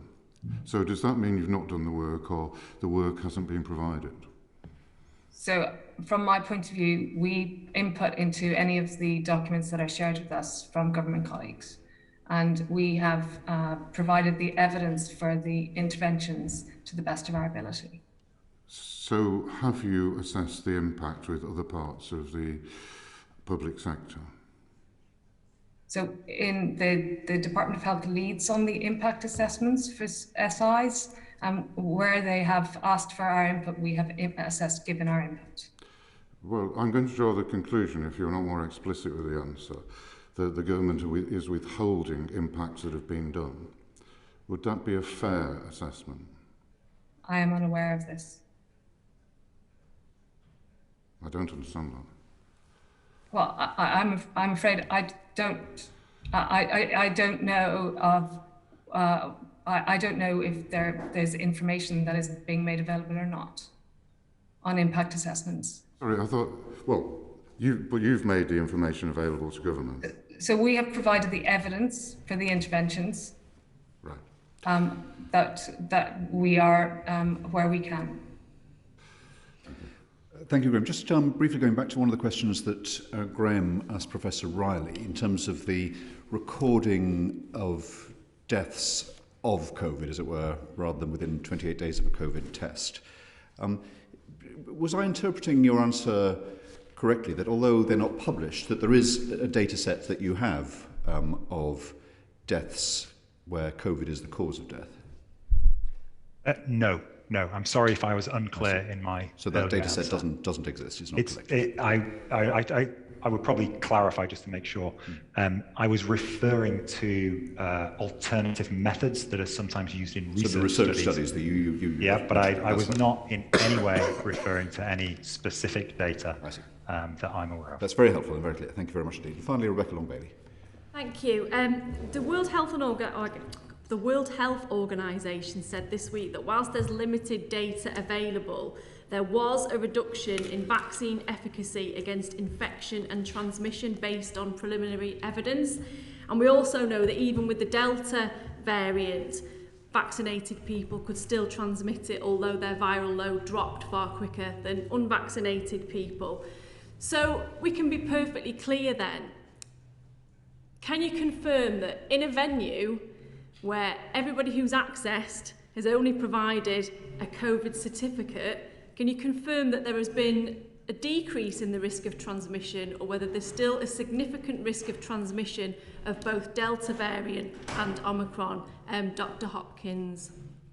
So as I've said, and as we released last Friday in our vaccine efficacy studies, our effectiveness studies for mild disease in the community, the vaccine effectiveness to reduce mild disease in the community, so symptomatic disease in the community, was high if you were vaccinated in the previous 12 weeks within Pfizer, and also after 24 weeks. Now, given that the large, that everyone in the population has been invited to come forward after 3 months, and a large number of young people are still within that 3 months of their second vaccination, we would expect that in the population effect of people going in, then there will be a level of protection that is there for people who arrive in with the vaccine. That level of protection will be increased if they use a lateral flow test. So just to be clear then, in a venue where people haven't taken a lateral flow test, but they've just gone with a COVID certificate, is there still going to be transmission of COVID, either Delta or Omicron variant? I don't think that was made clear in your answer, Dr. Hopkins. I understand that the impact of the severity of disease might be reduced in vaccinated people, but ultimately we're not clear on whether having the vaccination reduces the transmissibility of the Omicron and Delta variant. So what we know is the vaccine effectiveness for mild disease for Delta is much higher than it is for mild disease for Omicron, but it's the mild disease of the asymptomatic disease that causes people to transmit to others. The vaccine doesn't stop transmission; it stops people having infection that they can transmit. And so if the current vaccine effectiveness that was released last Friday, which showed that it within 12 weeks or after your boost, you had above a 70% reduction in mild disease, then there will be a protection against mild disease in that situation if you're vaccinated in that period of time. Therefore, that will help reduce transmission in the venue. And of course, the severity signal. I can't give you a percentage reduction because that depends on the population who's in that venue, the time since they're vaccinated, and the amount of disease in the population. So in terms of access to that venue then, would you say it would be more likely to reduce transmission if everyone had taken a lateral flow test before entering the venue, or more likely to reduce transmission if everybody went in with a vaccine certificate? Because it's obviously an either or option that we're being presented with on our regulations today within Parliament. So I think we don't have studies that can tell you which one is the most effective. What we know is that the lateral flow devices remain as effective against Omicron as they did with Delta, that vaccine effectiveness is reduced, especially 3 months after your vaccine or before you've had your booster. I think that the recommendation from a public health point of view remains the same, but I think I won't be able to tell you which one is safer, one versus the other. And what data and evidence do you have in relation to the transmissivity of Omicron specifically at the moment? Is that still very much an unknown situation, and are you basing a lot of your assumptions on the Delta transmissibility evidence that we have on vaccines? So last Friday we showed that in household studies that there was a higher attack rate in individuals in households with Omicron compared to Delta. 2 to 3 odds of transmission in Omicron compared to Delta. Sometimes at the beginning of when you start seeing a wave, you see different types of people infected. So we need some time to make sure those data points are reliable and valid. We've also seen a higher secondary attack rate in Omicron compared to Delta. But again, because of case finding that often occurs at the start of a new wave, that may be slightly higher than what it will transpire to be. Nonetheless, because of the biological characteristics, we expect that there is a degree of increased transmission with Omicron over Delta. Thank you. And then finally, what advice did you give to government on the mandatory vaccination of healthcare workers? So again, the advice that we gave is that the healthcare workers are a high-risk population for transmission amongst themselves and to and from patients. Vaccinations protect them from severe disease, and they should be highly recommended to healthcare workers. Vaccination is an important factor in mitigation to prevent nosocomial transmission and nosocomial transmission within staff. And that mandation, it is unknown how much this will increase uptake amongst healthcare workers, or whether healthcare workers will stay or leave if they're asked to mandate.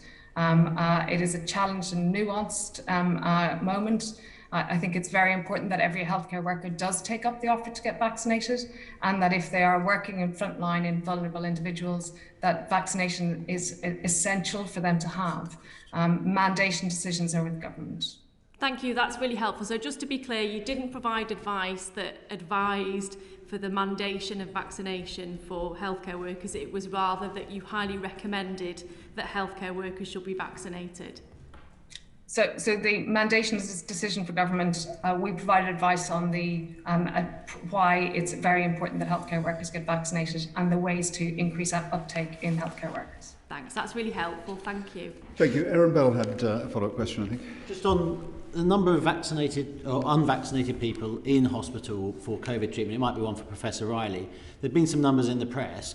What proportion of those in hospital for COVID are unvaccinated at the moment?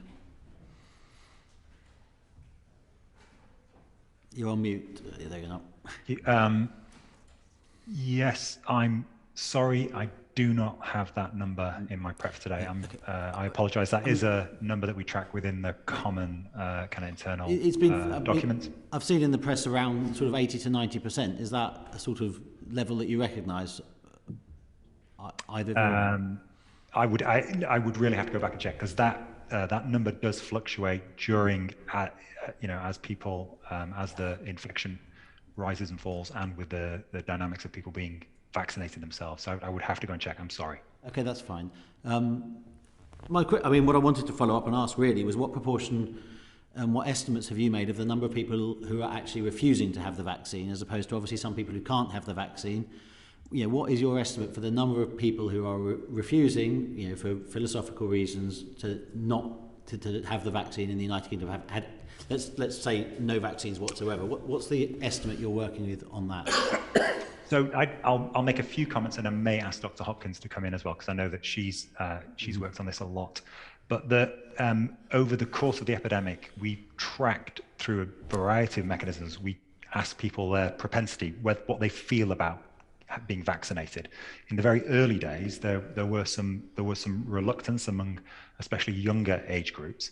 And then as we progressed through the very successful vaccination program last year, that overall kind of intention to receive the vaccination, improved a lot, and the pool of people actively saying they were refusing was much reduced. So I don't think we consider it to be a permanent pool of people who are refusing. We focus on the positive, as Dr. Hopkins outlined so clearly earlier in our session. We try to focus on explaining the science and the benefits repeatedly in as clear a way as we can, so that as has happened throughout the pandemic, people continue to change their minds and take advantage of the vaccine. Dr. Hopkins, do you want to come in? Yeah, I think that number has been very variable over time, and there have been repeated studies looking at it. And actually the number who are vaccine hesitant has been reducing. And we expect to get to very high numbers as people are assured about the vaccine effectiveness and safety, and can see the changes it brings to them in their lives. It should be noted that we have very, very high vaccine uptakes, for example, for childhood illnesses and for vaccinations that we give other groups, and have done for a very long time.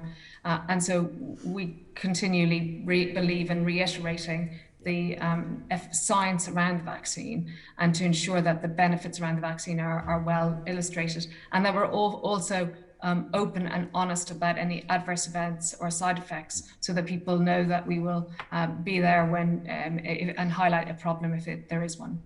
Sure, but is there an estimate of how currently how many adults in the UK are refusing full stop? Because the implication, what we've heard, is that the pressure on the NHS is coming from unvaccinated people. The reason we're taking to make restrictions and take measures is to avoid that pressure on the NHS. It's a very different scenario ethically to the one we faced in March 2020, where we're protecting everybody. If the reason, obviously we need to protect the NHS for everybody, but if the reason we're having to take measures is because of people who've refused to, we need to get a handle on that number and work out, what measures we think are appropriate, through Parliament. Is there a number on what percentage of adults are basically point blank refusing? That number is not recorded in details. People are repeatedly asked and invited for a vaccine, and anyone can walk in any time and take up the vaccine. And we are seeing people who decided they didn't want it a month ago change their mind. Yes, of course. I think that is a movable number. But there must be a number. You know how many people have been vaccinated. So we know that there are 5 million people who are eligible for vaccine who haven't started their vaccine course today, but each day that gets smaller and smaller. So it's not a number of people who are refusing it, it's a number of people who are hesitant, looking for information and changing their minds. And is there a number for how many people simply can't have it because of their background conditions or anything? So that's very small. The estimate for that number is less than 1 million. And again, that changes depending on it. We would still advise the vast majority of people who we think won't have very good immune responses to the vaccine to have it, because again, they may have sufficient responses that we can't detect very well in their blood to make their disease milder. So there's very, very small numbers of individuals who we would say should not have these vaccines. These vaccines are safe and effective. So it's mainly those who potentially have a drug allergy or who are in the middle of severe treatment for other things where any additional side effects would be difficult to understand. So overall, that's around 4 million then that have not taken it up yet. Unlike you, I would encourage everyone to take it up, but within that, there are clearly some people who've decided they're not having it. And they may yet change their minds. I hope they change their minds, but that 4 million is roughly the number. Thank you. Thank you very much indeed. Just a final question from me. We've got these important votes in Parliament this afternoon on applying the Plan B measures. What is Dr. Hopkins, the exit route? Suppose we find that Omicron is more infectious and does lead to does lead to people being hospitalised. Are we going to have to live with these restrictions indefinitely, or what will cause them to come to an end? Well, I think things that we know about are that there will be a wave of infections, as we've seen now. This is our 4th time going into something like this. The waves last a period of time. The more the restrictions are effective, then the smaller the peak, and therefore then you can reduce and return life to normal. I think having the population boosted and getting the population boosted will be an additional advantage to reducing hospitalizations.